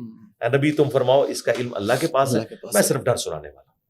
تو آپ اندازہ کریں کہ یہ چیز بالکل واضح تھی. انہوں نے دوسری ایکسٹریم پہ لے, اور دوسری طرف وہ وہابی لوگ کھڑے ہیں اہل حدیث دیوبند, جو یہ کہتے ہیں کہ جی جب نبی کے علم میں کوئی بات آ گئی تو وہ علم غیب تو نہیں رہا, کیونکہ حضور کو پتہ چل گیا نا, وہ صرف بریلویوں کو چپ کروانے کے لیے. تو یہ بھی بالکل غلط بات ہے. اگر وہ علم غیب نہیں ہے تو اللہ تعالیٰ تو اسے کہہ رہا ہے وما کان اللہ لیطلعکم علی الغیب. اور for the sake of argument, اس میں الزامی جواب اینٹی وینم پھکی کے طور پہ کہوں گا, پھر تو اللہ تعالیٰ کے پاس بھی علم غیب نہیں ہے, کیونکہ اللہ سے تو کوئی چیز چھپی ہوئی نہیں ہے. اللہ کو تو پتہ ہے, اللہ کو تو ہر چیز پتہ ہے. لیکن وہ کیا کہتے ہیں عالم الغیب والشہادہ, میں چھپی ہوئی چیزوں کا بھی جاننے والا ہوں اور ظاہر کا بھی. جب وہ کہتا ہے چھپی ہوئی, تو کس سے چھپی ہوئی؟ ہم سے. تو سرکار نبی کو بھی وہ چیزیں پتہ ہیں جو ہم سے آج بھی چھپی ہوئی ہیں, عذاب قبر, عذاب جہنم, جنت, اتنی چیزیں جو حضور کو دکھائی گئی ہیں, حضور کے ساتھیوں کو بھی نہیں نظر آئیں. بخاری مسلم میں حدیث ہے, آپ ایک سفر میں تھے, رک گئے, آپ نے فرمایا ان 2 قبر والوں کو عذاب ہو رہا ہے. صحابہ نے کہا کہ کس وجہ سے؟ تو فرمایا کہ ایک پیشاب کے چینٹوں سے نہیں بچتا تھا, دوسرا چگلی کھاتا تھا. پھر آپ نے ایک ٹہنی توڑ کے لگائی. اور مسلم شریف میں ایک حدیث میں ہے کہ آپ کا خچر بد کا, تو آپ نے فرمایا اس قبر والے کو یہاں پہ عذاب ہو رہا ہے, اور میں نے اللہ سے ارادہ کیا کہ تمہیں عذاب قبر سنوا دے, دیکھنا نہیں, سنوا دے. لیکن پھر میں ڈر گیا اس بات سے کہ تم لوگ اپنے مردوں کو دفنانا چھوڑ دو گے.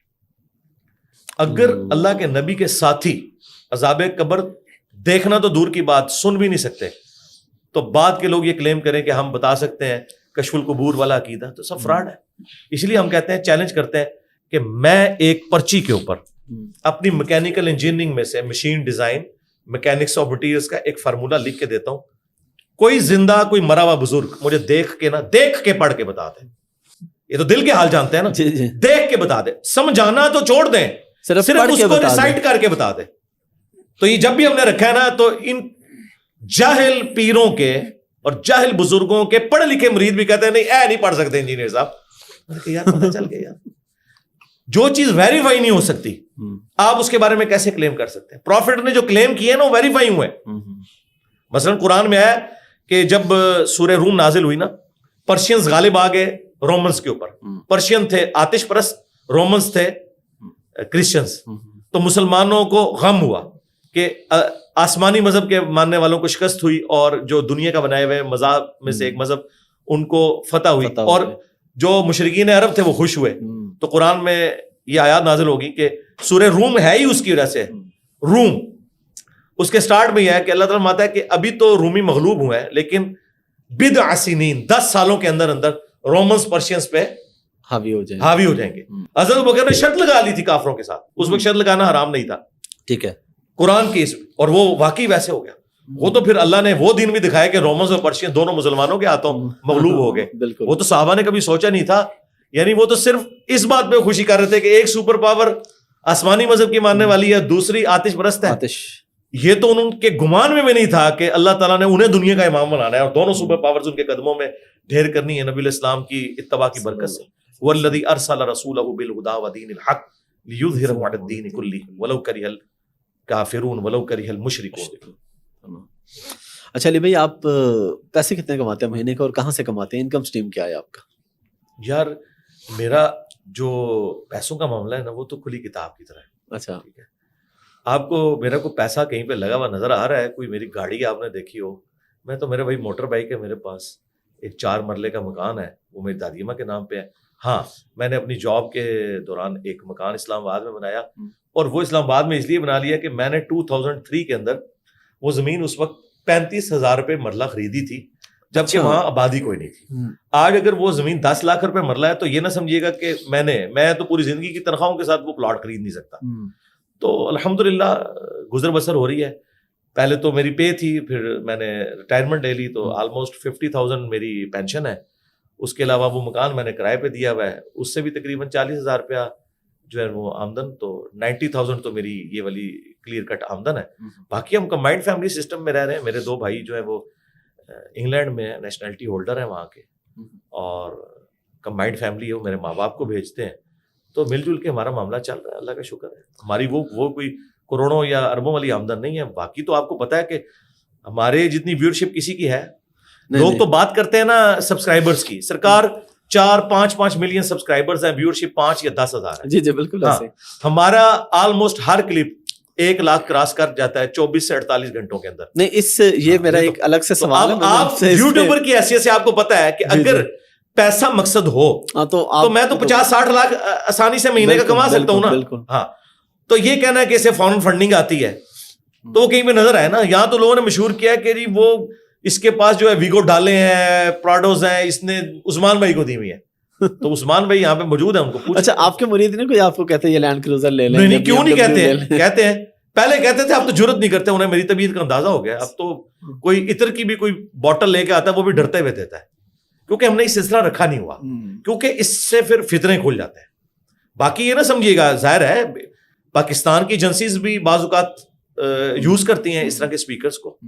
آپ کے جو ایک ایکس چیف تھے انہوں نے بھی 2-3 دفعہ بندے بھیجے ہیں, لیکن ان کو تو اندازہ نہیں تھا کہ مجھے پتا چل گیا کہ ان کے بندے ہیں. اچھا ہاں, تو بلکہ شاید آپ نے ایک بار بتایا بھی تھا کہ الٹا آگے ادھر وہ مرید ہو گئے تھے. یعنی مرید نہیں اسٹوڈنٹ ہو گئے تھے. وہ تو جو بھی آتے ہیں وہ تو مطلب وہ کہتے ہیں ہم جس کو بھی بھیجتے ہیں تو وہ کچھ عرصے بعد مرید ہی ہو جاتا ہے. مرید تو کوئی نہیں, اسٹوڈنٹ ہی ہو جاتا ہے. ذرا ایک کھلی کتاب ہونا چاہیے. میں ہم اس سسٹم کی بینیفیشری نہیں ہے میرے بھائی. اچھا ویسے فیس بک اور یوٹیوب کی آمدن کیا حلال ہے؟ فیس بک پہ تو آفیشیلی کوئی ہمارا چینل نہیں ہے, اسٹوڈنٹس نے بنائے ہوئے ہیں. اب ان کو پتا ہوگا. ہم نے تو ویڈیوز کے اعتبار سے جو ہے نا وہ کوئی جے پی جیز امیجز نہیں لگائے ہوئے. نہیں جائز ہے یا ناجائز ہے انکم جو لوگ کما رہے ہیں یوٹیوب اور فیس بک سے؟ میں تو یوٹیوب کے حوالے سے کلیئر کٹ سٹانس رکھتا ہوں کہ جو امیجز کی کمائی ہے وہ تو بالکل درست ہے. ٹھیک ہے, اس میں تو عموماً کوئی ایسی بے پردگی والا ایشو نہیں ہوتا, کیونکہ وہ بینر اتنا چھوٹا ہوتا ہے, اس پہ تو اس چیز کا نام یا کوئی چھوٹی سی تصویر, اگر وہ ٹوتھ پیسٹ کا اشتہار ہے یا کسی موبائل کا اشتہار ہے تو اس کا آتا ہے. عورتوں والا تو چکر نہیں ہوتا. اصل میں مسئلہ ہوتا ہے جب ویڈیو ایڈ آتا ہے. تو آپ کسی بھی مسلمان سے پوچھیں کہ تم اپنے گھر میں بے پردہ عورتیں بلا کے ان سے ایکٹنگ کرواؤ اور اس کا جو تمہیں کمائی حاصل ہو یہ حلال ہوگی, توبہ توبہ توبہ. مولوی بھی کہے گا تو اسے کو اس سے زیادہ بیہودہ اشتہار تیری ویڈیوز کے اوپر چلتے ہیں. لوگ اتنی محبت کے ساتھ ویڈیو کلک کرتے ہیں, ٹھیک ہے, ویڈیو کا ٹائٹل ہوتا ہے بے حیائی کا فتنہ. جب کلک کرتے ہیں یورپ امریکہ میں بالکل آپ سمجھ لیں نیکڈ عورتوں کے اشتہارات سامنے آ جاتے ہیں. تو اب مجھے بتائیں ان باتوں میں پھر کیا وزن ہوگا, کیا وہ دین کی خدمت کر. اب تو مفتی تقی عثمانی صاحب نے بھی جرت کر کے ریٹن میں فتویٰ دے دیا. انہوں نے تو کہا کہ یہ کمائی درست نہیں ہے. اچھا, بڑی جرت کی ہے انہوں نے. یہ لادہ بات ہے کہ سب زیادہ کمائی ان کے فرقے کے علماء ہی کر رہے ہیں. میں نام لیے بغیر کہتا ہوں, کئی علماء وہ کر رہے ہیں. ہاں, الیاس قادری صاحب نے مونیٹائز نہیں کیا. اچھا, ہاں جی بالکل, ابھی تک مدنی چینل یا الیاس قادری صاحب کا جو اپنا چینل ہے بالکل مونیٹائز نہیں ہے. اچھا, ڈاکٹر سار صاحب کا چینل مونیٹائز نہیں ہے. ٹھیک ہے. اچھا, اگر اس میں فیوچر میں کوئی ایسی آپشن آتی ہے کہ آپ کی ویڈیو میں اشتہار آپ کی مرضی کا چلے گا اور آپ اپنی مرضی کے ایڈ اس میں چلواتے ہیں, یہ نظر نہیں آتا. صرف کیٹیگری وہ ڈیفائن کر دیتے ہیں کہ آپ اشتہار, یعنی میں بلیڈ یا صابن کے اشتہار کو بھی کلک کروں گا نا, اس کی گارنٹی نہیں ہے کہ اس میں عورت آئے گی یا مرد. ابھی تک تو یہ والی آپ کو وہ آپشن دے رہے ہیں. جی, لیکن جو آپ آپشن آپ کہہ رہے ہیں نا, کاش یہ آپشن آ جائے. ٹھیک ہے, تو ہم آج ویڈیو ایڈز آن کر کے تو ڈیفائن کریں گے کہ پاکستان میں یہ اشتہار ہے جو چلنے قابل ہے. لیکن وہ اشتہار پہلے ہم دیکھیں اور اس پورے اشتہار کو پورا چیک کرنے کے بعد اسے کلک کریں. اس طرح کا کوئی آپشن نہ یوٹیوب نے دیا ہے اور نہ مجھے نظر آتا ہے کہ دے گا.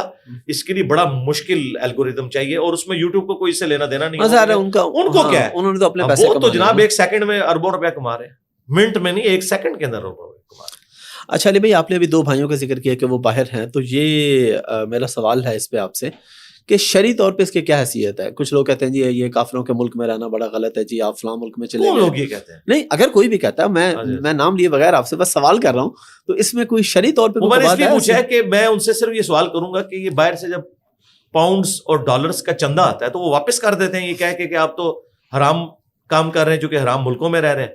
تو کیا انہوں نے کبھی چندے واپس کیے؟ آپ کے علم میں ہے؟ ان کے زیادہ تر گفٹس تو باہر سے ہی آتے ہیں. میرے علم میں ایک بات ہے, وہ میں آپ کو بتاتا ہوں. میرے ایک پارٹنر تھے, بزنس پارٹنر, وہ ان کا کسی اور فرقے سے تعلق تھا, میں نام نہیں لیتا فرقے کا, اور میرا ظاہر ایک اور مسلک ہے. ہم کیونکہ مشترکہ بزنس پارٹنر سے, تو 2-3 جگہوں سے لوگ ہمارے پاس چندے کے لیے آئے. میں نے انہیں چندہ دے دیا. ہم نے بتایا میرے وہ پارٹنر ہیں ساتھ, ہم نے بزنس میں سے رکھی ہوئی تھی مدد, وہ ہم نے دے دی. انہوں نے سوال نہیں پوچھا, وہ اس مسلک کو کافر کہتے ہیں, لیکن انہوں نے چندہ قبول کر لیا تھا. یہ میں آپ کو بتا رہا ہوں, جی میں نے خود اپنے ہاتھوں سے دیا, قبول ہوا ہے. ہمیں کو بتائے گا بھائی, جن لوگوں کی کمائی کو یہ حرام کہتے ہیں نا, وہ بندے خود بھی آگے چندہ دینا تو ان سے بھی یہ لے لیتے ہیں. اب رہے گا غیر مسلم ملک. پہلے تو مجھے بتائیں مسلم ملک کون سا ہے؟ یہ سو کالڈ اسلامی ملک ہے. اس لیے میں ان کو کہتا ہوں یہ مسلمان ملک ہے, اسلامی ملک نہیں ہے. پاکستان, سعودی عرب, ایران. مجھے بتائیں کیا اسلامی ملک وہ ہوتا ہے جہاں پہ آپ ایک بجلی کا میٹر لگانے کے لیے بھی رشوت دیں, آپ اپنا جائز کام کروانے کے لیے بھی آپ کو رشوت دینی پڑے؟ یا اسلامی ملک وہ ہوگا کہ جہاں پہ عدل و انصاف ہو؟ تو یہ سو کالڈ ہے نا. تو چونکہ اسلامی ملک دنیا میں کوئی بھی نہیں ہے, سو کالڈ مسلمان ملک ہے, یعنی مسلمانوں کی آبادیوں والے, مسلمانوں کی اکثریت. تو آپ جہاں مرضی رہیں, یعنی آپ جہاں پہ بھی کام کر سکتے ہیں. بخاری مسلم حدیث ہے, پوری زمین میرے لیے سجدہ گاہ ہے, جہاں پہ بھی میرے امتی نماز ادا کریں. باقی یہ کہنا کہ جی وہاں پہ یہ ہو جائے گا, وہاں تو یہاں پہ کیا کچھ نہیں ہو رہا. ہم نے تو دیکھا ہے جو غیر مسلم ملک ان کی نظر میں ہے, وہاں پہ جا کے لوگ زیادہ ریلیجس ہو گئے, انہوں نے اپنے دین کو زیادہ. بالکل, میں خود باہر دیکھا دین کو فالو کریں. بالکل. اچھا, ایک سوال ہے اس پہ ہماری فیلڈ سے ریلیونٹ اچانک میرے ذہن میں آ گیا. میری ای کامرس کی فیلڈ ہے, ای کامرس کا بزنس ہے. یہ آپ کے سارے سوالات اچانک ہی ہیں کیونکہ مجھے تو آپ نے کوئی پرچہ نہیں دیا. نہیں, یہ والے جو سوال ہیں یہ میرے مائنڈ میں بھی نہیں تھے, لیکن باتوں سے نکل رہے. یہ آپ نے جو بھائیوں کا ذکر کیا نا, انگلینڈ میں رہتے ہیں, وہاں سے یہ سوال نکلتے آ رہے ہیں. سوال یہ ہے کہ ہم لوگ کیونکہ فری لانسنگ کرتے ہیں, سکھاتے ہیں. میرا امیزون پہ بزنس ہے, یو کے میں, یو ایس اے میں. اپ ورک اور فائیور 2 بڑی ویب سائٹس ہیں جہاں پہ لوگ سروسز بیچتے اور خریدتے ہیں. وہ ہیں یہودیوں کی, اسرائیل کی کمپنی ہے فائیور. اب اس پہ کئی لوگ جو ہیں, اور یہ کئی لوگ, علماء کی میں بات نہیں کر رہا, لوگ بلا وجہ جی یہ یہاں پہ کام کرنا حرام ہے. تو غیر مسلم کے پاس جاب کرنا یا غیر مسلم کی بنائی ہوئی ایپ پہ کام کرنا, یہ حلال ہے یا حرام ہے؟ حرام کہاں سے ہو گیا میرے بھائی؟ مجھے بتائیں, آپ کوئی ایک بات ایسی بتائیں, کوئی ایسی پروڈکٹ جو اجمیر شریف والوں نے یا بغداد شریف والوں نے یا دیوبند شریف والوں نے یا بریلی شریف والوں نے بنائی ہو. یہ تو گھڑی نہیں بنا سکے. باقی چیزیں جو ہیں وہ شریفوں نے بنائی ہوئی ہیں اور یہ بدماشوں نے بنائی ہوئی ہیں. جو موبائل یوز کر رہے ہیں, کیا یہ کسی بزرگان دین میں سے کسی نے بنایا؟ آپ کے بزرگان دین تو اس کو یوز نہیں کر سکتے سوائے ان کے جو آج کل ہیں, اور وہ بھی انہوں نے سیکھے ہیں کسی سے. مرحبا کوئی بزرگ زندہ ہو جائے تو موبائل یوز کر سکتا ہے؟ مجھے بتائیں. نہیں. تو آپ تو یوزر بھی نہیں صحیح, تو بنائے آپ نے کہاں سے ہوں گے؟ ٹھیک ہے, آپ کے بزرگ صرف نگاہ مار کے انجن روکتے رہے ہیں. انجن تو جو ہے وہ ایک میکینیکل انجینئر نہیں بنایا نا, آپ کی کیا کنٹریبیوشن ہے؟ تو یہ بات چھوڑ دیں, یہ جذباتی باتیں ہیں, اس سے کوئی فرق نہیں پڑتا. کاروبار ہے, نبی الاسلام نے یہودیوں سے لین دین بھی کیا, بخاری مسلم میں حدیث ہے. آپ کی وفات اس حالت میں ہوئی ہے کہ آپ کی زیرہ گروی رکھی تھی یہودی کے پاس اناج کے بس, تو آپ تو لین دین اپنی وفات تک کرتے رہے. کوئی اور بات اسے منسوخ تو نہیں کر سکتی, وفات تک. اور سیدہ عائشہ روایت کر رہی ہیں, یعنی آپ سروس دے رہے ہیں, بیچ رہے ہیں, خرید رہے ہیں, کوئی صحابہ کرام نے جو ہے وہ کرائے پہ زمینیں دی ہوئی تھی یہودیوں کو, محنت وہ کرتے تھے, سلیپنگ پارٹنر کے طور پہ یہ ہوتے تھے, تو کوئی مسئلہ نہیں آپ کا. آج کل آپ دیکھتے ہوں گے, ابھی شاید کچھ ٹرینڈ کم ہو گیا, لیکن پہلے نا بہت ٹرینڈ چلتا تھا. ڈیلی ایک میسج آ جانا آپ کو واٹس ایپ پہ کوئی کہ جی 10 لوگوں کو فارورڈ کریں تو خوشخبری آئے گی, نہیں کریں گے تو عذاب ہوگا. یا ایک اور میرا سوال ہے, جمعہ مبارک لوگ جو ہے بولتے بھی ہیں, میسج بھی کرتے ہیں, اس کی کیا شرعی حیثیت ہے؟ یہ تو 2 سوال الگ ہو گئے, پہلے ایک کر لیں پھر دوسرا. ٹھیک ہے, پہلے سوال کی طرف آئیں. یہ جو آپ کہہ رہے ہیں نا آپ کم ہو گئے, یہ کم ہونے کے پیچھے ہمارا ہاتھ ہے. اچھا, ظاہر ہے جی, میں نے اس کو آپ جو کریڈٹ لیتے ہیں, ظاہر ہے کریڈٹ اس لیے کہ یہ بابوں کی سٹوریاں کم ہونا, ان چیزوں کا مذاق اڑایا جانا, یہ ہمارے اسٹوڈنٹس نے کیا نا. میں اکثر کہتا ہوں کہ یوٹیوب کے اوپر 2 کنگ ہیں, ایک عمران خان اور دوسرے انجینئر محمد علی مرزا, اور ان 2 بندوں کی وجہ سے لاکھوں لوگوں کے گھروں کے چولہے جل رہے ہیں. عمران خان صاحب ایک سٹیٹمنٹ دیتے ہیں, غلط یا صحیح, شام کو سارے ویلاگز, ساری پولیٹیکل ڈسکشن اس کے اوپر ہوتی ہے نا, اسی پہ ہوتی ہے. اور دنیا کے سارے علماء دین کی خدمت یہ سمجھ رہے ہیں کہ ایک کلپ انجینئر کے خلاف میں نے ضرور بنانا ہے, پھر ایک بنانے پہ اکتفا نہیں کرتے, 100 کلپ ہے, اور دین کا اور کوئی کام نہیں ہو رہا. تو یہاں پہ بھی یہ ہمارا ہاتھ ہے کہ ہم نے کہا کہ آپ کو کوئی میسج بھیجے نا کہ اگر یہ آپ نے شیئر نہ کیا تو یہ ہو جائے گا یا خوشخبری, تو آپ اس کو جواب میں لکھیں تجھ پہ اللہ کی لعنت, اللہ کے فرشتوں کی لعنت, تمام لعنت کرنے والوں کی لعنت کہ تو جھوٹ باندھ رہا ہے اللہ پہ, اس کے رسول کے اوپر. یہ کون سی بات ہے جو تو لوگوں کو پابند کر رہا ہے؟ تو الحمدللہ اب لوگ یہ بات کرتے بھی نہیں ہیں. اب آ جائیں وہ جمعہ مبارک. اچھا, اس پہ سوری, اگر کوئی ویسے فارورڈ کرتا ہے ڈیلی صبح اٹھ کے واٹس ایپ پہ فارورڈ کر دی, کیا فارورڈ کرتا ہے؟ حدیث فارورڈ کر دی, یہ تو چیز ہی لاگو ہوگی نا, تو کوسچن لاگو ہے نا. قرآن و سنت فارورڈ کرنے کو تو نہیں میں کہہ رہا. جی جی نہیں, ہاں یہ الگ ساتھ انہوں نے پاک چھوڑی بھی, جی وہ تو غلط ہے, ویسے فارورڈ کر دے. ہاں, لیکن وہ مہربانی کریں کہ کہیں سے آئے ہوئے کو آگے فارورڈ نہ کریں. ٹھیک ہے, آج کل آپ کے پاس سافٹ ویئرز ہیں, اسلام 360 موجود ہے, کوئی آیت آتی ہے, آیت تو آپ ترجمہ قرآن سے چیک بھی کر سکتے ہیں کہ یہ آیت اسی نمبر پہ اسی ترجمے کے ساتھ موجود ہے یا نہیں. حدیث کو بھی کاؤنٹر ویریفائی کریں, پھر آگے بھیجیں. اگر آپ کہتے ہیں نہیں اتنا ہم کام نہیں کر سکتے, تو سرکار پھر آپ کو یہ حق ہی نہیں حاصل کہ آپ یہ کام کریں. ایک مسلمان کو اتنا تو ہونا چاہیے نا. ایک شخص کہتا ہے کہ جی مجھے اندازہ ہے کہ ڈرائیونگ کیسے ہوتی ہے, لیکن میں نے کبھی ڈرائیونگ کی نہیں ہے, تو آپ اپنی فیملی کو اس کے ساتھ بٹھائیں گے؟ کبھی بھی نہیں بٹھائیں گے نا.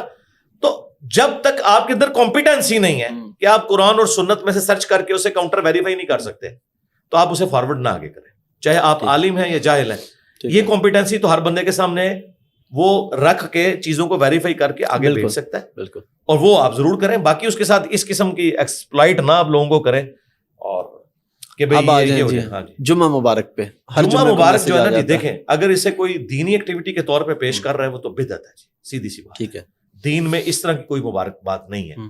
اگر کوئی زیادہ سے زیادہ ہے تو عیدین کے موقع پر تقبل اللہ منا ومنکم, سن کبرا البیہقی میں, المصنف ابن ابی شیبہ میں, باقی کتابوں میں, صحابہ کرام عید والے دن جب ایک دوسرے کو ملتے تھے تو کہتے تھے کہ اللہ تعالیٰ تمہاری طرف سے بھی قبول کرے اور ہماری طرف سے بھی, یعنی رمضان کے روزے اور عید کی نماز, اور بڑی عید پہ ہوتا تھا تو قربانی اور عید کی نماز.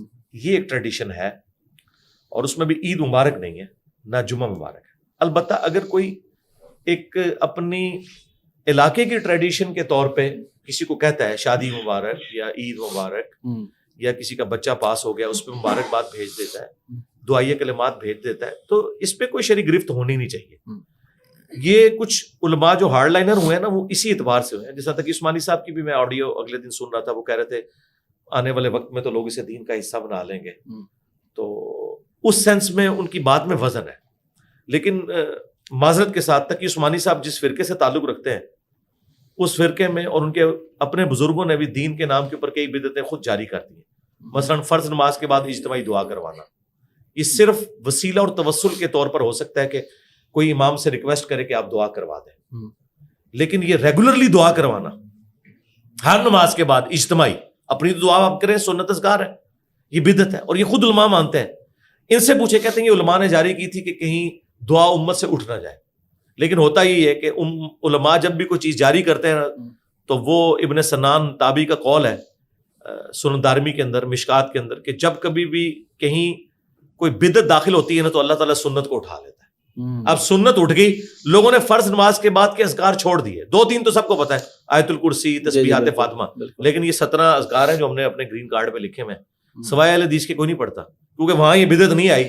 وہ سنت اذکار کرتے ہیں، چاہے ہاتھ اٹھا کے کریں چاہے ویسے. جس مسئلہ کی آپ بات کریں ان کے ہمیں رائمنڈ میں نہیں ہوتی اجتماعی دعا. ہاں جی، رائمنڈ میں نہیں ہوتی ہے، اور ہو بھی تو وہ کسی کام کی نہیں. اس کی وجہ یہ ہے کہ فرض نماز کے بعد اگر وہ کوئی دعا کر بھی لیں نا تو ارد گرد کے لوگوں کو پتا چلے گا، وہ 80-90 ہزار جو بندہ پیچھے نماز پڑھ رہا ہے ان تک تو آواز بھی نہیں پہنچے گی، تو وہ پریکٹیکلی نہ ہی ہوئی. ہاں تو اسی طریقے سے. اچھا، خوابوں کے بارے میں تھوڑا سا ہمیں بتائیں، خواب کی شرعی حیثیت کیا ہوتی ہے، اور اگر کوئی برا خواب دیکھا جائے تو کیا وہ بتایا جائے یا اس کی تعبیر پوچھی جائے یا بس اگنور کر دیا جائے، یا جو ایک حدیث پاک کا مفہوم ہے، میں آپ سے وضاحت چاہوں گا. میں نے مفہوم سنا ہے کہ اگر کوئی برا خواب آئے تو آپ کروٹ بدل کے تھو کر دیں تو وہ آپ کو افیکٹ نہیں کرے گا. اس بارے میں تھوڑا سا بتا دیں. دیکھیں، بخاری مسلم دونوں میں حدیث ہے، نبی صلی اللہ علیہ وآلہ وسلم نے فرمایا کہ خواب یا تو اللہ کی طرف سے ہوتا ہے یا شیطان کی طرف سے. اور ساتھ ابن سیرین تابعی کا قول بھی امام بخاری امام مسلم نے نقل کیا ہے کہ یا پھر اپنے نفس کی طرف سے. نفس والا بھی آلموسٹ آپ سمجھ لیں ایک بیماری کی کیٹیگری میں فال کرتا ہے. ٹھیک ہے. تو جب کوئی اچھا خواب دیکھو تو اللہ کا شکر ادا کرو، اور اگر کوئی برا خواب دیکھو تو بائیں طرف 3 دفعہ تھوک دو. یعنی وہ پریکٹیکلی تھوکنا نہیں ہے، بس اتنا. ٹھیک ہے. اور نبی الاسلام کے الفاظ ہیں بخاری مسلم میں کہ اس کا ذکر بھی پھر کسی سے نہ کرو. ٹھیک ہے. یعنی کوئی برا خواب دیکھے آپ نے کسی کی طرف سے تو اس کی طرف سے صدقہ اور خیرات کر دیں. ٹھیک ہے. کوئی مرا ہوا شخص ہے اس کے لیے دعائیں مغفرت کر دیں. ٹھیک ہے. اس کی طرف سے میت کی طرف سے صدقہ کر دیں. یہ آپ کا ایٹیچیوڈ ہونا چاہیے. باقی خوابوں کے اوپر کوئی نہ تو دین ثابت ہوتا ہے نہ کوئی ڈیفینیٹلی بتا سکتا ہے. بخاری مسلم دونوں میں حدیث ہے کہ میری وفات کے بعد اب غیب کی خبروں میں صرف مبشرات باقی ہیں. صحابہ نے پوچھا مبشرات کیا ہیں تو فرمایا خواب. لیکن خواب کی چونکہ 3 قسمیں ہیں، اب یہ کون ڈیفائن کرے گا یہ اللہ کی طرف سے ہے، شیطان کی طرف سے ہے یا نفس کی طرف سے. ڈیفینیٹلی اس وقت پتہ چلے گا جب وہ واقعہ ایگزیکیوٹ ہو جائے گا. یعنی اگر آپ نے کوئی خواب دیکھا اور پریکٹیکلی کچھ عرصے بعد وہ واقعہ ہو گیا، پھر آپ کہیں گے کہ ہاں وہ خواب جو تھا وہ اللہ کی طرف سے اشارہ تھا. لیکن اگر وہ خواب ایگزیکیوٹ ہی نہیں ہوا، جس میں ڈاکٹر طاہر القادری صاحب نے بڑے خواب دیکھے لیکن آج وہ سیاست بھی چھوڑ چکے ہیں، تو وہ پریکٹیکلی ایگزیکیوٹ نہیں ہوئے، تو ظاہر ہے کہ وہ اللہ کی طرف سے نہیں تھے. یہاں پہ تو نبی الاسلام کے حوالے سے لوگوں نے جھوٹ مشہور کر دیے. میں حالانکہ بخاری مسلم میں جو حدیث ہے کہ جس نے مجھے خواب میں دیکھا اس نے مجھے کو دیکھا، میری شکل میں شیطان نہیں آ سکتا. امام بخاری امام مسلم نے اس کے ساتھ ابن سیرین کا قول نقل کیا کہ جب رسول اللہ کو ان کی اپنی شکل مبارک میں دیکھا جائے، کسی اور شکل میں نہیں. یعنی اگر شیطان کلین شیو کسی بندے کو نظر آتا ہے اور کہتا ہے میں تمہارا نبی ہوں، کئی لوگوں نے ہمیں ڈرتے ڈرتے بتایا کہ یار یہ کیسے ہو گیا. ہم نے کہا بھائی شیطان کو دیکھا آپ نے. وہ کہتے ہیں نبی نے تو اپنی شکل کی گارنٹی دیا، اور نبی کی جو اپنی شکل مبارک ہے وہ احادیث میں آئی ہے. سفید داڑھی میں کئی لوگ ہیں ہم نے سفید داڑھی میں دیکھا، نبی علیہ السلام کی تو داڑھی سفید نہیں ہوئی. بخاری مسلم میں حدیث ہے وفات تک آپ کے سر اور داڑھی کے ملا کے انس بن مالک کہتے ہیں صرف 20 بال سفید تھے جو نظر بھی نہیں آتے تھے. چند بال کن پٹی پہ اور یہاں پہ 20 سے زیادہ تو میرے بال سفید ہیں، سر اور داڑھی کے ملا کے 20. تو سرکار میری داڑھی جو ہے نا اتنی کالی نہیں ہے اس وقت جو نبی الاسلام کی وفات تک تھی. یہ آپ کا معجزہ تھا. کالی داڑھی جو ہے خوبصورتی کی علامت ہے. نبی الاسلام کی داڑھی سفید نہیں ہوئی. ٹھیک ہے. سر کے بال بھی آپ کے کالے رہے ہیں 61 ایئرس کی ایج تک. 61 سولر ایئرس کے پوائنٹ آف ویو سے اور لیونرس کے اعتبار سے 63 ایئرس. تو یہ نبی علیہ السلام کا تو لوگ کہتے ہیں ہم نے سفید داڑھی میں دیکھا. بھائی سفید داڑھی میں تو میں کہتا ہوں سیدہ عائشہ بھی دیکھیں نا تو پہلی دفعہ وہ بھی نہ حضور کو پہچان سکے. تم کیا بات کرتے ہو؟ نبی علیہ السلام کی جو اپنی شکل مبارک ہے اس کی گارنٹی ہے. اس لیے آپ دیکھیں ہر فرقے والا کہتا ہے میں نے حضور کو خواب میں دیکھا، یہ بشارت مل گئی. دوسرا مانتا ہے نہیں مانتا، وہ کہتا ہے یہ آپ کے لیے. تو یہ سب کا سب میرے بھائی بس ایک، اور کئی لوگ تو جھوٹے خواب بھی بیان کرتے ہیں. اچھا، میں نا ابھی کافی دیر سے کوشش کر رہا تھا کہ میں کلوزنگ پہ جاؤں، لیکن پھر سوال سے سوال اور سوال سے سوال نکل آتا ہے. کرتے جائیں میرے بھائی، میں تو 7 گھنٹے بھی بولوں گا، میرا اسٹیمنا بہت ہے. ابھی سوال یہ نکل آیا کہ داڑھی کالی کروانا جائز ہے کہ نہیں ہے؟ جی کالی کرنی چاہیے، اور یہ ایک ایسا عمل ہے جو ایٹ لیسٹ نوجوانوں کو تو ضرور کرنا چاہیے جن کے بال وقت سے پہلے سفید ہو گئے ہیں. تو ان کی نیچر بدل گئی ہے نا جی. اور نیچر کو بدلنا یہ تو اللہ تعالیٰ کو پسندیدہ نہیں ہے. ایک 25-30 سال کا نوجوان ہے، اس کی داڑھی کالی ہونی چاہیے اور وہ بلیک ہوگی, وائٹ ہو گئی ہے, سر کے بال وائٹ ہو گئے, تو وہ تو روٹین سے ہٹ کے بوڑھا نظر آ رہا ہے, تو اس کو تو ضروری ہے کہ بلیک کرے. اب کس عمر تک وہ بلیک کر سکتا ہے؟ تو صحیح بخاری میں ہے کہ حضرت حسین ابن علی کا سر کاٹ کے جب عبید اللہ ابن زیاد کے سامنے پیش کیا گیا, 3748 نمبر حدیث ہے, اس میں امام بخاری نے برأس الحسین علیہ السلام لکھا ہے, حسین کے ساتھ علیہ السلام. اللہ کی لعنت, اللہ کے فرشتوں کی لعنت, تمام لعنت کرنے والوں کی لعنت جنہوں نے حسین ابن علی کے ساتھ یہ ظلم کیا. ان کا سر مبارک جب کاٹ کے عبید اللہ ابن زیاد جو یزید کا گورنر تھا کوفے میں, اس کے سامنے رکھا گیا, تو ان کے سر اور داڑھی کے بال وسمے کی بوٹی سے سیاہ تھے. اور انس ابن مالک نے کہا کہ رسول اللہ کے سب سے زیادہ ہم شکل حسین ابن علی تھے. اس وقت حسین ابن علی کی عمر تھی 55 سال, اور حدیث کے الفاظ ہیں کہ سر اور داڑھی کے بال وسما کی بوٹی سے ہوئے ہوئے تھے بلیک. یعنی اس زمانے میں تو آپ کے پاس یہ جو اس قسم کے جو سنتھیٹک کلرز تو نہیں ہوتے تھے بوٹی کے ذریعے, آج بھی استعمال ہوتی ہے. تو 55 سال کی عمر تک حضرت حسین ابن علی داڑھی کالی کرتے تھے. یعنی ہمیں یہ دلیل 55 سال تک کی 55 سال کی عمر, اور میں یہ بتا رہا ہوں آپ کو سولر ایئرز, لیونر ایئرز کے اعتبار سے اس وقت ان کی عمر 58 سال تھی, 58. ٹھیک ہے, یعنی میں نے آپ کے حساب سے اس کو 55 ایئرز بتایا. ٹھیک ہے, اس کے بعد بھی آپ کر سکتے ہیں. اب طارق جمیل صاحب 70 پلس ہے, داڑھی تو انہوں نے بلیک کی ہوئی ہے, جائز ہے, میری اس کے اوپر ویڈیو ریکارڈ ہے. البتہ وہ جو ابو داؤد میں حدیث ہے نا کہ قرب قیامت میں ایسے لوگ آئیں گے کہ جو کبوتر کے پیٹوں کی طرح سیاہ کریں گے اپنی داڑھیوں کو, وہ جنت کی خوشبو نہیں پائیں گے.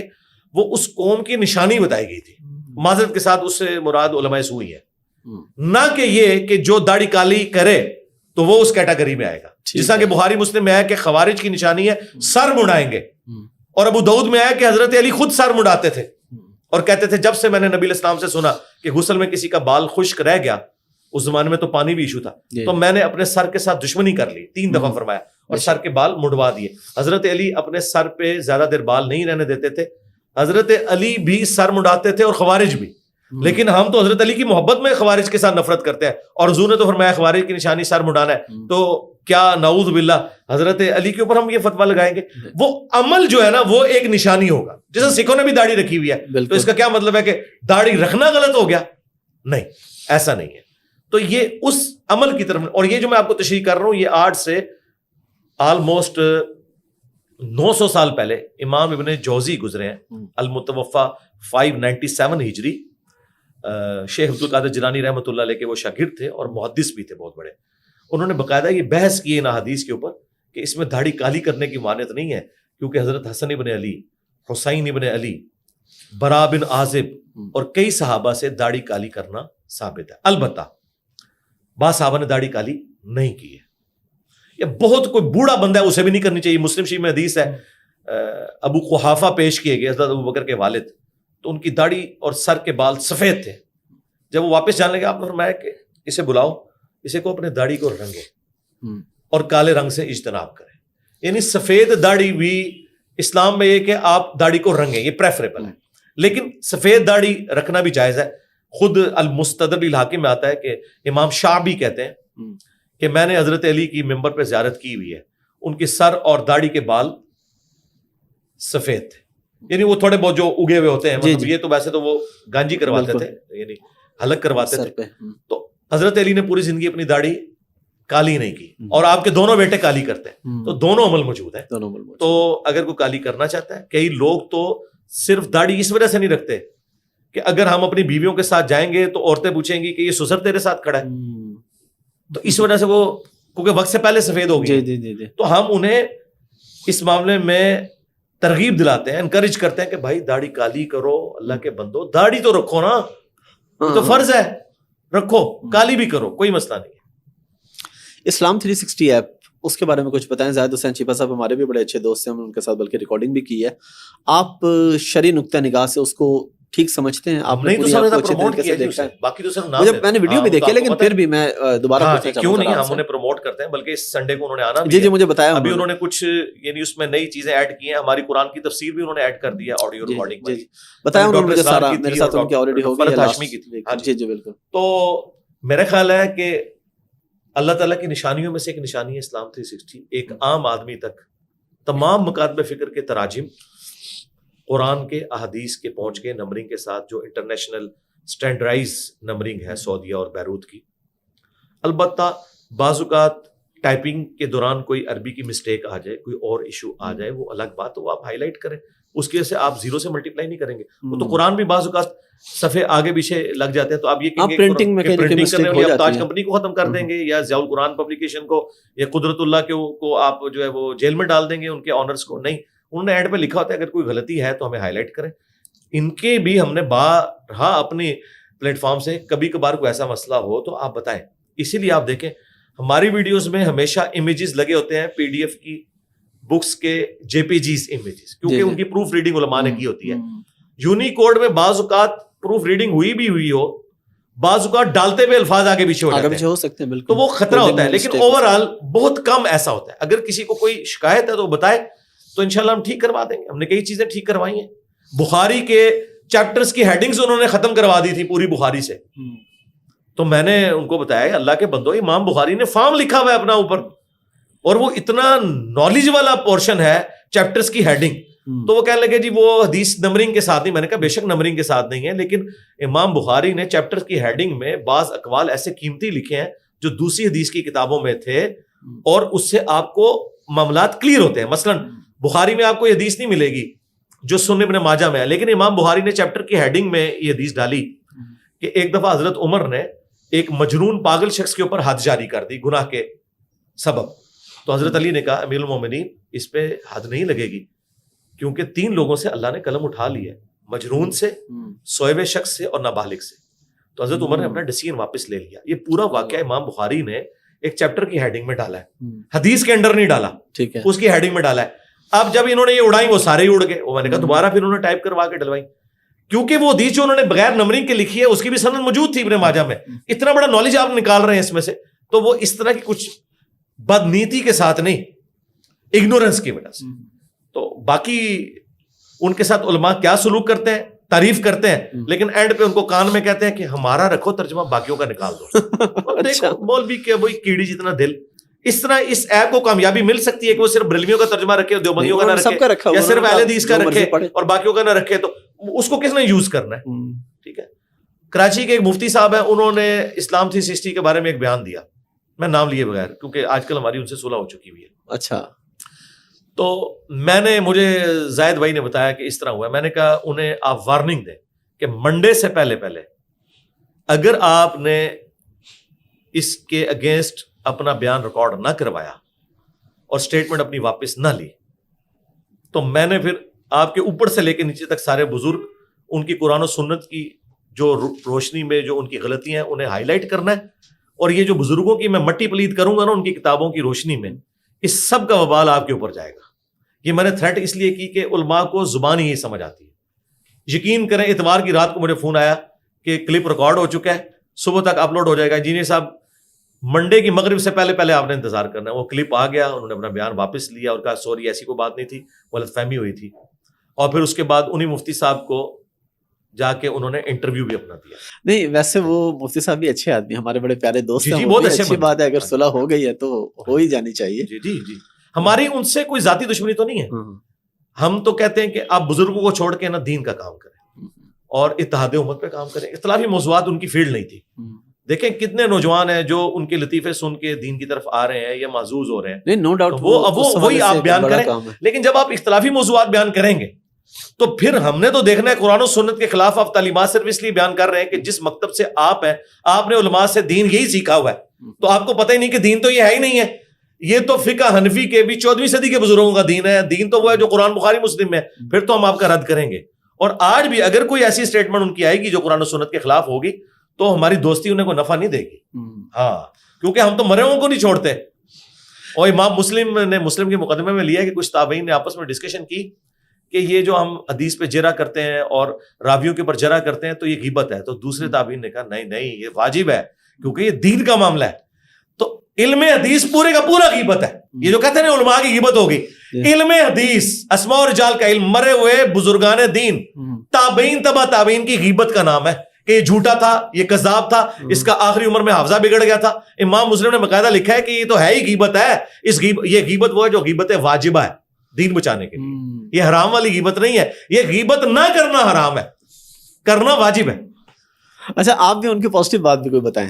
بتا دیے نا کہ لطیفے بہت اچھے کچھ. ہاں کیونکہ مفتی صاحب نے آپ کے بارے میں بڑی بات کی تھی کہ آپ بڑے انٹیلیجنٹ ہیں, اس حوالے سے ایک پوڈ کاسٹ میں انہوں نے بھی ذکر کیا تھا. تو آپ بھی میری تعریف یہ نہیں ہے کہ مجھے کوئی انٹیلیجنٹ, نہیں تعریف نہیں, انہوں نے میری تعریف یہ ہے کہ میں پازیٹیو وے میں یوز کریں. میری تعریف یہ ہے کہ اس پلانٹ ارتھ پہ مجھ سے پہلے نہ آج تک میرے علم میں کوئی بندہ ہے کہ قرآن اور سنت کی دلیل دیتا ہو, آیت کا نمبر بتاتا ہو, حدیث کا نمبر بتاتا ہو, بک کا بتاتا ہو, اور وہ چیزیں پبلکلی ڈسپلے کرواتا ہو, انکلوڈنگ ڈاکٹر ذاکر نائک کے, کیونکہ ڈاکٹر ذاکر نائک کی تو یہ فیلڈ نہیں ہے, وہ تو کمپیریٹیو ریلیجن کو لے کے چل رہے ہیں.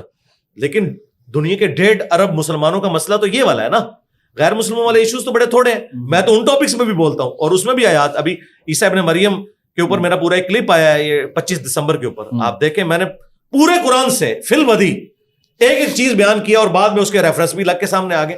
تو ہمارا تو کسی کے ساتھ کوئی مقابلہ ہی نہیں اس حوالے سے کہ کوئی یہ بات کرے. تو اگر ہماری کسی نے تعریف کرنی ہے تو یہ کرے کہ اس سے پہلے پلانٹ ارتھ پہ کوئی قرآن اور حدیث کو بیان نہیں کرتا تھا, صرف بزرگوں کے اقوال پیش کیے جاتے تھے. کوئی شک نہیں. تو یہ میں اس کو تعریف کروں گا انٹیلیجنٹ ہونا کیا ہے, انٹیلیجنٹ تو بڑے بڑے دنیا میں لوگ ہیں. آپ کا بھی بڑا پازیٹیو کام ہے, اور ان کا بھی بڑا پازیٹیو ہے کہ نوجوان نسل جو ہے وہ ان کی, ہاں جی ہم اس کی تعریف کرتے ہیں, لیکن ہم کہتے ہیں اختلافی موضوعات پہ بات نہ کریں, اتحاد امت پہ کام کریں, جس طرح طارق جمیل صاحب کر رہے ہیں, ثاقب رضا مصطفی صاحب کر رہے ہیں, یہ بھی کریں.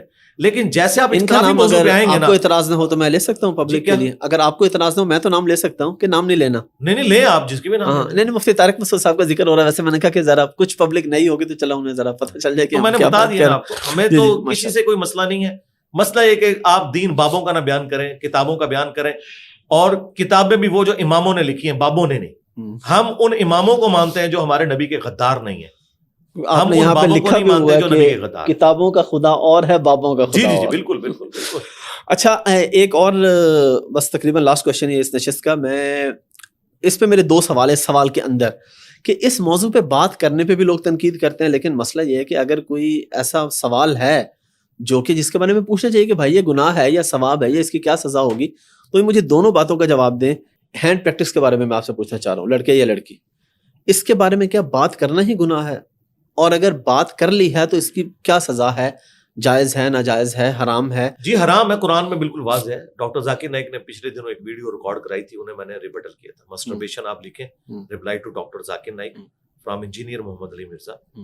میں نے اپنا پوائنٹ آف ویو سامنے رکھا, وہ بھی ریبٹل کرنے کے لیے. خیر اس کے بعد بھی ڈاکٹر ذاکر نائک سے میری فون پہ بات ہوئی ہے, لیکن ہم نے اس ٹاپک کو ڈسکس نہیں کیا. ایک اچھے ماحول کے اندر گفتگو ہوئی ہے. وہ ایک اپنا پوائنٹ آف ویو رکھتے ہیں, ہم نے اپنا پوائنٹ آف ویو قرآن و سنت کی روشنی میں پیش کیا, انہوں نے علماء کے اقوال کی روشنی میں, اور وہ بھی اقوال انہوں نے ون سائیڈڈ پیش کیے. ہم نے قرآن و سنت سے بالکل واضح بتایا کہ سورہ المومنون کے سٹارٹ میں اللہ تعالیٰ نے اہل ایمان کی نشانی بتائی ہے کہ وہ اپنی شرمگاہوں کی حفاظت کرتے ہیں, مگر اپنی بیویوں اور کنیزوں, اور کنیزیں ظاہر ہے کہ وہ آج کل ایبسلیٹ ہو چکی ہوئی ہیں. اور اللہ تعالیٰ نے ساتھ ہی فرمایا کہ جو اس کے علاوہ کوئی اور راستہ اختیار کرتا ہے وہ حد پھلانگنے والا ہے. اسی کیٹیگری میں یہ چیزیں فال کرتی ہیں. امام شافعی نے اسی آیت کو چیپٹر کی ہیڈنگ بنایا, اور انہوں نے کتاب الام میں لکھا ہے کہ اس کے تحت یہ جو آپ نے ہینڈ پریکٹس والا مسٹربیشن, اسے انہوں نے حرام قرار دیا اس کے تحت. اس کے علاوہ بھی کئی اور دلائل ہیں قرآن و سنت میں, وہ میری ویڈیوز کے اوپر تفصیلی ریکارڈڈ ہے. نٹ شیل میں یعنی سمپل یہ ہے کہ یہ حرام ہے. اسلام نے اس کا الٹرنیٹو یہ بتایا ہے, بخاری مسلم میں حدیث ہے, اے نوجوانوں کے گروہ, تم میں جس میں استطاعت ہے وہ نکاح کرے. نکاح کرنا آنکھوں کی حفاظت کا ذریعہ ہے, آنکھوں کو نیچا رکھتا ہے, اور شرمگاہ کی حفاظت کا ذریعہ ہے. اور جو نکاح کی استطاعت نہ رکھتا ہو وہ روزے رکھ کے اپنی شہوت کو ٹھنڈا کرے. تو ہمارے نبی الاسلام نے روزے کی شکل میں ہمیں اس کا الٹرنیٹو دیا ہے. اگر اس کی کوئی گنجائش نکلتی ہوتی تو اللہ کے نبی ضرور دیتے. دیکھیں میوزک میں دف کی گنجائش نکلتی تھی تو دی, ٹھیک ہے نا. جہاں گنجائش نکلتی ہے, تالی, ایون علماء تو کہتے ہیں تالی مارنا حرام ہے. میں نے بخاری مسلم سے ثابت کیا ہے کہ نبی الاسلام نے فرمایا کہ اگر امام غلطی کرے تو عورتیں تصفیق کریں گی, ہاتھ پہ ہاتھ مار کے امام کو غلطی پر مطلع کریں گی, اور مرد سبحان اللہ کہہ کے. اس سے عورت کی آواز کا پردہ بھی ظاہر ہوا. دیکھیں کتنا پردہ ہے کہ عورتیں سبحان اللہ بھی نہیں کہیں گی. اور تصفیق ہاتھ پہ ہاتھ مارنا, اگر یہ ہاتھ پہ ہاتھ مارنا حرام ہوتا تو نبی اسلام اسے کبھی بھی نہ سجیسٹ کرتے. آپ کہتے کہ کھانس لو کر لو, یہ بھی نہیں آپ نے اجازت دی. تو جہاں پہ اجازت ہے وہاں پہ ہے, جہاں پہ نہیں ہے وہاں پہ نہیں ہے. ہم تو قرآن و سنت کے دلائل کی روشنی میں بات کرتے ہیں. اور کیونکہ اجتہاد اور قیاس وہاں ہوگا جہاں قرآن و سنت میں دلائل موجود نہ ہو. شوہر کا موبائل چیک کرنا، آپ ویسے اس پہ کہہ چکے ہیں کہ کوئی حرج نہیں ہے، لیکن کہیں کوئی گنجائش نکلتی ہے کہ بیوی شوہر کا موبائل نہ چیک کرے؟ پہلے تو میں شوہروں سے پوچھوں گا کہ آپ کو تکلیف کیا ہے کہ آپ نہیں چیک کروانا چاہتے، وہ بتائیں آپ. اگر چور کی داڑھی میں تنکا ہے کیوں کوئی نہیں چیک کروانا چاہے گا؟ کیا مسئلہ ہے اس کے اندر؟ کیا ہے؟ کیا ایسی چیز ہے جو نہیں بتانا چاہتا وہ؟ لیکن اگر وہ اتنا سمجھتی ہے، اگر تو بعد میں شروع ہوگا نا، مسئلہ کیا ہے؟ اس کو کوئی پریکٹیکل مثال لے کے آئے نا. دیکھیں اگر نہیں ہوتا اسلام میں تو یہ چیز ناپسندیدہ ہے کہ فرضی سوالات کیے جائیں. ٹھیک ہے، آپ پریکٹیکلی یہ کیس رکھیں گے، ٹھیک ہے، کہ یہ ایشو ہے اور یہ دنیا کے ہر مرد کے ساتھ یہ مسئلہ ہے، ٹھیک ہے، اس کی وجہ سے وہ اپنی عورت کو، اپنی بیوی کو موبائل نہیں چیک کروانا چاہتا. ٹھیک ہے، تو وہ چیز تو لے کے آئیں، کون سی چیز ہے؟ اور اگر ایسا کچھ نہیں ہے تو اس کو پورا اختیار ہے چیک کرنے کا. جی چیک کرے، عورت بھی اپنے مرد کو چیک کروائے اور مرد بھی اپنی عورت کو موبائل چیک کروائے، اس میں کیا مسئلہ ہے؟ اور اس میں کسی قسم کی کوئی معصیت ظاہر ہے. مجھے بتائیں قرآن جب کہہ رہا ہے سورہ البقرہ میں کہ تم ان کا لباس ہو وہ تمہارا لباس ہے، تو لباس یہ میں نے جو کپڑے پہنے ہیں اس کا اور میرے جسم کا کوئی پردہ ہے؟ مجھے بتائیں، اس سے زیادہ بہتر مثال دی جا سکتی تھی. تو مرد و عورت تو ایک دوسرے کے رازدار ہوتے ہیں، تو یہ کون سا ایسا راز ہے جو وہ چھپانا چاہ رہے ہیں؟ دیکھیں میاں بیوی کا جو ریلیشن شپ ہے نا، یہ دو چیزوں کے اوپر چلتا ہے، ایک سیکس، دوسرا اولاد. یہ کامن بانڈ ہے. اولاد کی وجہ سے لوگ کتنا کمپرومائز کرتے ہیں، بالکل، کیونکہ اولاد خراب نہ ہو جائے تو میاں بیوی ایک دوسرے سے نیچر نہ بھی ملتی ہو گزارا کرتے ہیں. لیکن اولاد والا اگر بانڈ نہ ہو، پیچھے پھر بانڈ بچ جاتا ہے سیکس کا. اور اگر سیکس فری ہو جائے اور چھپی دوستیاں ہوں تو مجھے بتائیں کون سا مرد ایسی عورت کو برداشت کرے گا اور کون سی عورت ایسے مرد کو برداشت کرے گی؟ تو میاں بیوی کا ریلیشن شپ تو پھر قائم نہیں رہے گا. یہ اسی اعتماد کے اوپر تو چل رہا ہے. اچھا، آج کل بھی میں یہاں پہ میں نام بالکل نہیں لوں گا، لیکن کچھ دوسرے فرقے کے علماء ہیں جو کسی حد تک متاع کو جائز قرار دیتے ہیں، کوئی گنجائش نکالتے ہیں. وہ آپ اس بارے میں کیا بالکل غلط ہے جی. چاہے سعودی عرب کے وہابی علماء کا نکاح مسیار ہو، جی جی، چاہے یہاں کے علماء کا، شیعہ کا نکاح متع ہو، یہ بالکل حرام ہے. قرآن و سنت میں اس کی کوئی گنجائش نہیں موجود. یہ فٹ ان نہیں بیٹھتا. پہلے تھا، بعد میں منسوخ ہو چکا ہے. میں نے اس کے اوپر باقاعدہ لیکچر ریکارڈ کروائے. اسلام کے مزاج میں یہ بات نہیں بیٹھتی. جس طرح شراب تھی، جی جی، پہلے جی جی اس کو اسٹیجز میں حرام کیا گیا. یہ نہیں ہے کہ مطلب کوئی پسندیدہ تھی اسلام کو، نہیں، اس طریقے سے متع کو بھی حرام قرار دے دیا گیا. اور آج کل آپ کیا سمجھتے ہیں طلاق کی سب سے بڑی وجہ؟ اور لاسٹ پہ آپ میسج کیا دیں گے لوگوں کو کہ طلاق کی ریشو پاکستان میں بہت زیادہ بڑھ رہی ہے؟ آپ نے طلاق کی سب سے بڑی وجہ ہے نا جو وہ فائنینشیل ایشوز ہیں. جی ہاں، لوگ تو کہتے ہیں جی برداشت کم ہو گئی ہے، لوگ جاہل ہیں، شک کرتے ہیں. یہ ساری کرولریز ہیں. اصل چیز فائنینشیل ایشوز ہیں. جب تک فائنینشیل ایشوز ریزالو نہیں ہوں گے باقی آپ کے مسئلے حل نہیں ہوں گے. میاں بیوی کی جو لڑائی کی اصل وجہ ہوتی ہے نا، عموماً گھروں میں وہ مرد گھر کے خرچے پورے نہیں کر سکتے، یا وہ خرچہ تو دیتے ہیں، عورتیں جو ہیں فضول خرچی کرتی ہیں اور اس کی وجہ سے پھر جھگڑے شروع ہوتے ہیں. یا دوسرے نمبر کے اوپر کرپشن ہو سکتی ہے سیکس کے پوائنٹ آف ویو سے، مرد یا عورت کی. وہ بات کی چیزیں. اصل چیزیں یہ ہیں کہ آپ شادی کروانے کا تو آپ کو شوق ہے، آپ کے ماں باپ کو شوق ہے، لیکن آنے والی جو بچی ہے اس کا خرچہ اٹھانا، اس کو جو اس کے جائز حقوق ہیں یہ دینا، اس کے لیے کوئی تیار نہیں ہوتا. پھر الٹیمیٹلی لڑائی جھگڑے تک بات جاتی ہے. اب لوگ آپ کو 50 باتیں بتائیں گے، صبر کی کمی ہو گئی ہے جی، آخرت اورینٹڈ نہیں رہے. سرکار آپ جو مرضی کر لیں، پہلا مسئلہ یہ باتیں کرنے سے آج تک کسی کا پیٹ نہیں بھرا. یہ مولوی جو باتیں کر رہے ہیں نا، وہ ایک دن میں اتنا خرچہ کرتا ہے جو ہمارے 1 سال کے خرچے ہیں. تو بھائی کر سکتا ہے. تو 4-6 کروڑ کی گاڑی سے نکل کے اور ہزاروں روپے کا ایک وقت کا کھانا کھا کے یہ کہہ سکتا ہے کہ اللہ کے نبی چٹائی پہ بیٹھتے تھے، تم بھی صبر کرو. جو چٹائی پہ بیٹھا ہوا ہے نا وہ بیچارہ یہ کیسے کہے؟ وہ بھی کہے گا ٹھیک ہے تو اتر یہاں، مجھے وہاں بٹھا، وہاں میں بھی بیٹھ کے تیرے سے بھی اچھے انداز میں، تیرے سے زیادہ آنسو بہا کے کہوں گا کہ اللہ کے نبی چٹائی پہ بیٹھتے تھے. اصل مسئلہ بھائی جی روٹی ہے. جی ہاں، یہ باقی ساری لیپا پوتی والے معاملات ہیں. مفلسی کفر کے قریب لے جاتی ہے. ٹھیک ہے جی. وہ بعض جو بزرگ ہیں وہ تو تفنن کے طور پہ کہتے ہیں یہ اسلام کا 6واں فرض ہے روٹی. ہاں ظاہر ہے جی، جب روٹی نہیں ہوگی تو مجھے بتائیں یہ جو مسجد کی جو چندہ بکس کے اندر ہیر پھیر ہوتی ہے، چندے کے باکسز میں چوری ہوتی ہے، خوف خدا کدھر چلا جاتا ہے. کئی امام مسجد پکڑے گئے CCTV کیمروں میں. اب ان امام مساجد سے جب پوچھا گیا انہوں نے کہا جی آپ نے ہماری تنخواہ نہیں اتنی رکھی ہوئی ہے, یہ ہمارا حق ہے کہ ہم اس چندے میں سے کھائیں. تو دیکھیں جو آپ کو چوری کے خلاف جمعے کے خطبوں میں لیکچر دیتے ہیں وہ خود چندہ چوری کرتے ہیں. تو اس کا کیا مطلب ہے کہ سب سے بھاری چیز پیٹ, روٹی, فائنانس, اگر یہ مسئلہ آپ ایڈریس کر لیں, باقی ساری چیزیں الحمدللہ ہمارے معاشرے میں ابھی بھی اقدار موجود ہیں اسلامک, باقی ساری چیزیں موجود ہیں, وہ ساری کی ساری چیزیں اوور کم ہو جائیں گی اگر ہم یہ اپنا فائنانس والا ایشو کر لیں. اور ظاہر ہے کہ اس میں گورنمنٹ بھی ذمہ دار ہے, انڈیویجول بھی ہے. پھر آپ دوسرے نمبر پہ کہہ سکتے ہیں کہ سبسسٹنس لیول پہ لائف گزارنے کی کوشش کریں, فضول خرچی نہ کریں. یقین کریں ہم جن لوگوں کی فائنینشیل سپورٹ کرتے ہیں نا اپنے رشتہ داروں میں اور اپنے جاننے والوں میں, حیران ہوتے ہیں کہ وہ اپنی سرمنیز کے اوپر اس طرح پیسہ اڑاتے ہیں کہ ہم نے کبھی نہیں اڑایا ہوتا. بندہ کہتا ہے یار ہم تو اپنی جیب سے نہیں لگاتے اور یہ ہم سے ادھار اٹھا کے لگا رہے ہیں, تو دل ہی نہیں کرتا کسی کو پیسے دینے کو بھی. یہ آپ دیکھ لیں جتنے اس طرح کے لوگ ہیں. میں بار بار اینڈنگ کی طرف جا رہا ہوں, پھر سوال نکلتا آ رہا ہے. کرے. اشاروں پہ کھڑے ہوئے جو لوگ مانگ رہے ہوتے ہیں, یہ جو پیشہ ور بھکاری ہوتے ہیں, ان کو پیسے دینے چاہیے کہ انہیں نہیں دینا دینے چاہیے؟ تو آلموسٹ آپ سمجھ لیں جرم اور حرام ہونا چاہیے. اچھا, یہ 100% پیشہ ور ہے میرے بھائی. ان کی باقاعدہ آبادیاں ہیں, یہ پوری کمیونٹی کی شکل میں جھونپڑیوں میں رہتے ہیں. ٹھیک ہے, وہ تو آپ کے گلی محلوں میں رہتے بھی نہیں ہے. جی جی بالکل. اور اس سے بڑی بات وہاں پہ کوئی اور ضرورت مند آگے کھڑا ہو جائے نا تو وہ اس کو بھگا دیتے ہیں. جی بھگا دیتے ہیں, پورا سسٹم ہوتا ہے. بالکل. تو لیکن ایک چیز ہے, اگر کوئی آپ سے مانگے آپ نے اس کو ڈانٹنا نہیں ہے. ٹھیک ہے, یہ قرآن میں واضح ہے کہ اگر کوئی مانگنے والا آ جائے نا جھوٹا یا سچا ہے, آپ نے اسے ڈانٹنا نہیں, کیونکہ ہم نے کسی کا دل تو نہیں چیرا ہوا نا, ہم تو ظاہر کے اوپر فتوا لگاتے ہیں. بالکل. ہمارے عثمان بھائی کے پاس آتے ہیں مانگنے کے لیے لوگ ان کی دکان پہ, وہ کہتے ہیں بیٹھ جو روٹی کھانی کھلا دوں گا, کہتے ہیں نہیں پیسے دو, کہتے ہیں مزدوری کرو گے, ہاں جی کروں گا, کل آ جانا, آتے ہی نہیں ہے. کیوں بھائی مزدوری پورا دن کر کے انہیں پیسے ملنے ہیں, وہ انہوں نے 2-3 گھنٹے میں چھاپ لینے اتنے پیسے, پھر وہ بچے بھی ساتھ. تو اس کا حل یہ ہے کہ آپ کے پاس کوئی مانگنے کے لیے آئے اب اسے دعا دیں, اللہ تعالیٰ آپ کے لیے آسانیاں کرے. ٹھیک, یہ کہہ کے اسے رخصت کر دیں. آپ کو یہ حق نہیں کہ آپ اسے ڈانٹیں.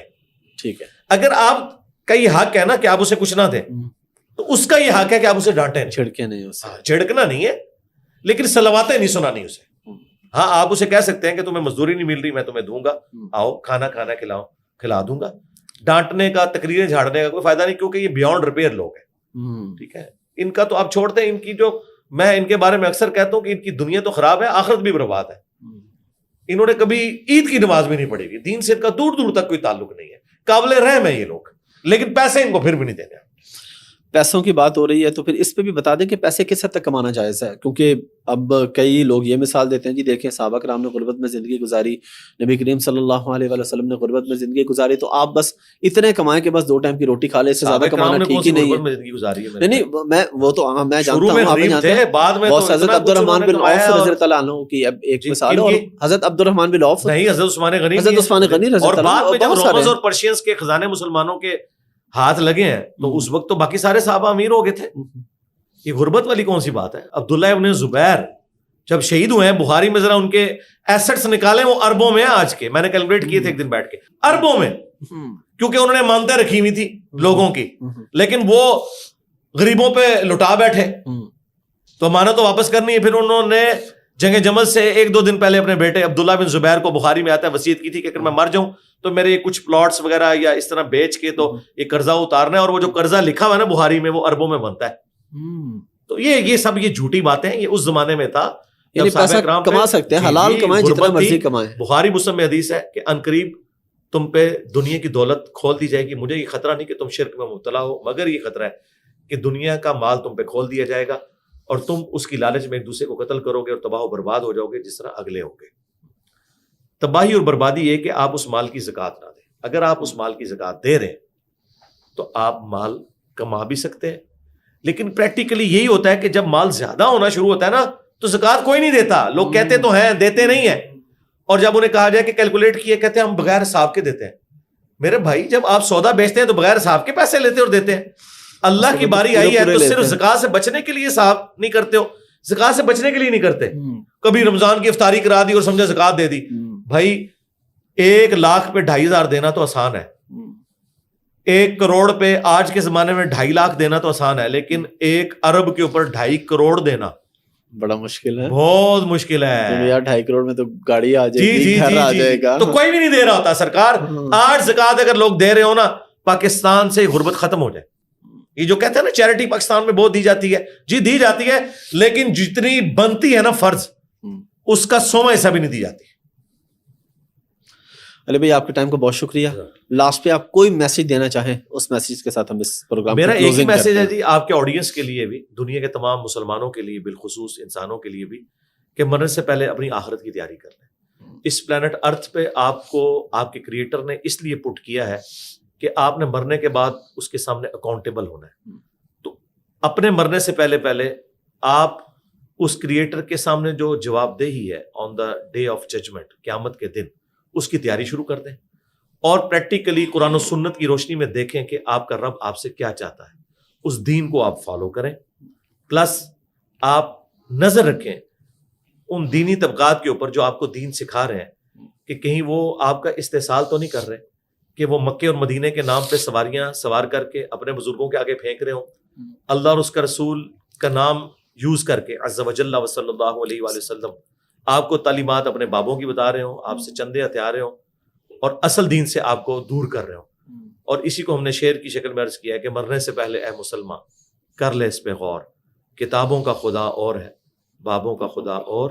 اگرچہ بابے بھی اسی خدا کو مانتے تھے لیکن ہم نے ان کوالٹیز کے ساتھ ماننا ہے جو قرآن و سنت میں ہوئی ہیں اس شخص کے اوپر نازل جس کی قبر مدینے میں صلی اللہ علیہ وآلہ وسلم. اللہم صلی علی محمد وعلی آل محمد. ٹھیک ہے جی. سبحانک اللہم وبحمدک اشہد ان لا الہ الا انت استغفرک واتوب الیک وما علینا الا البلاغ المبین. جزاکم اللہ خیر. جزاکم اللہ خیر.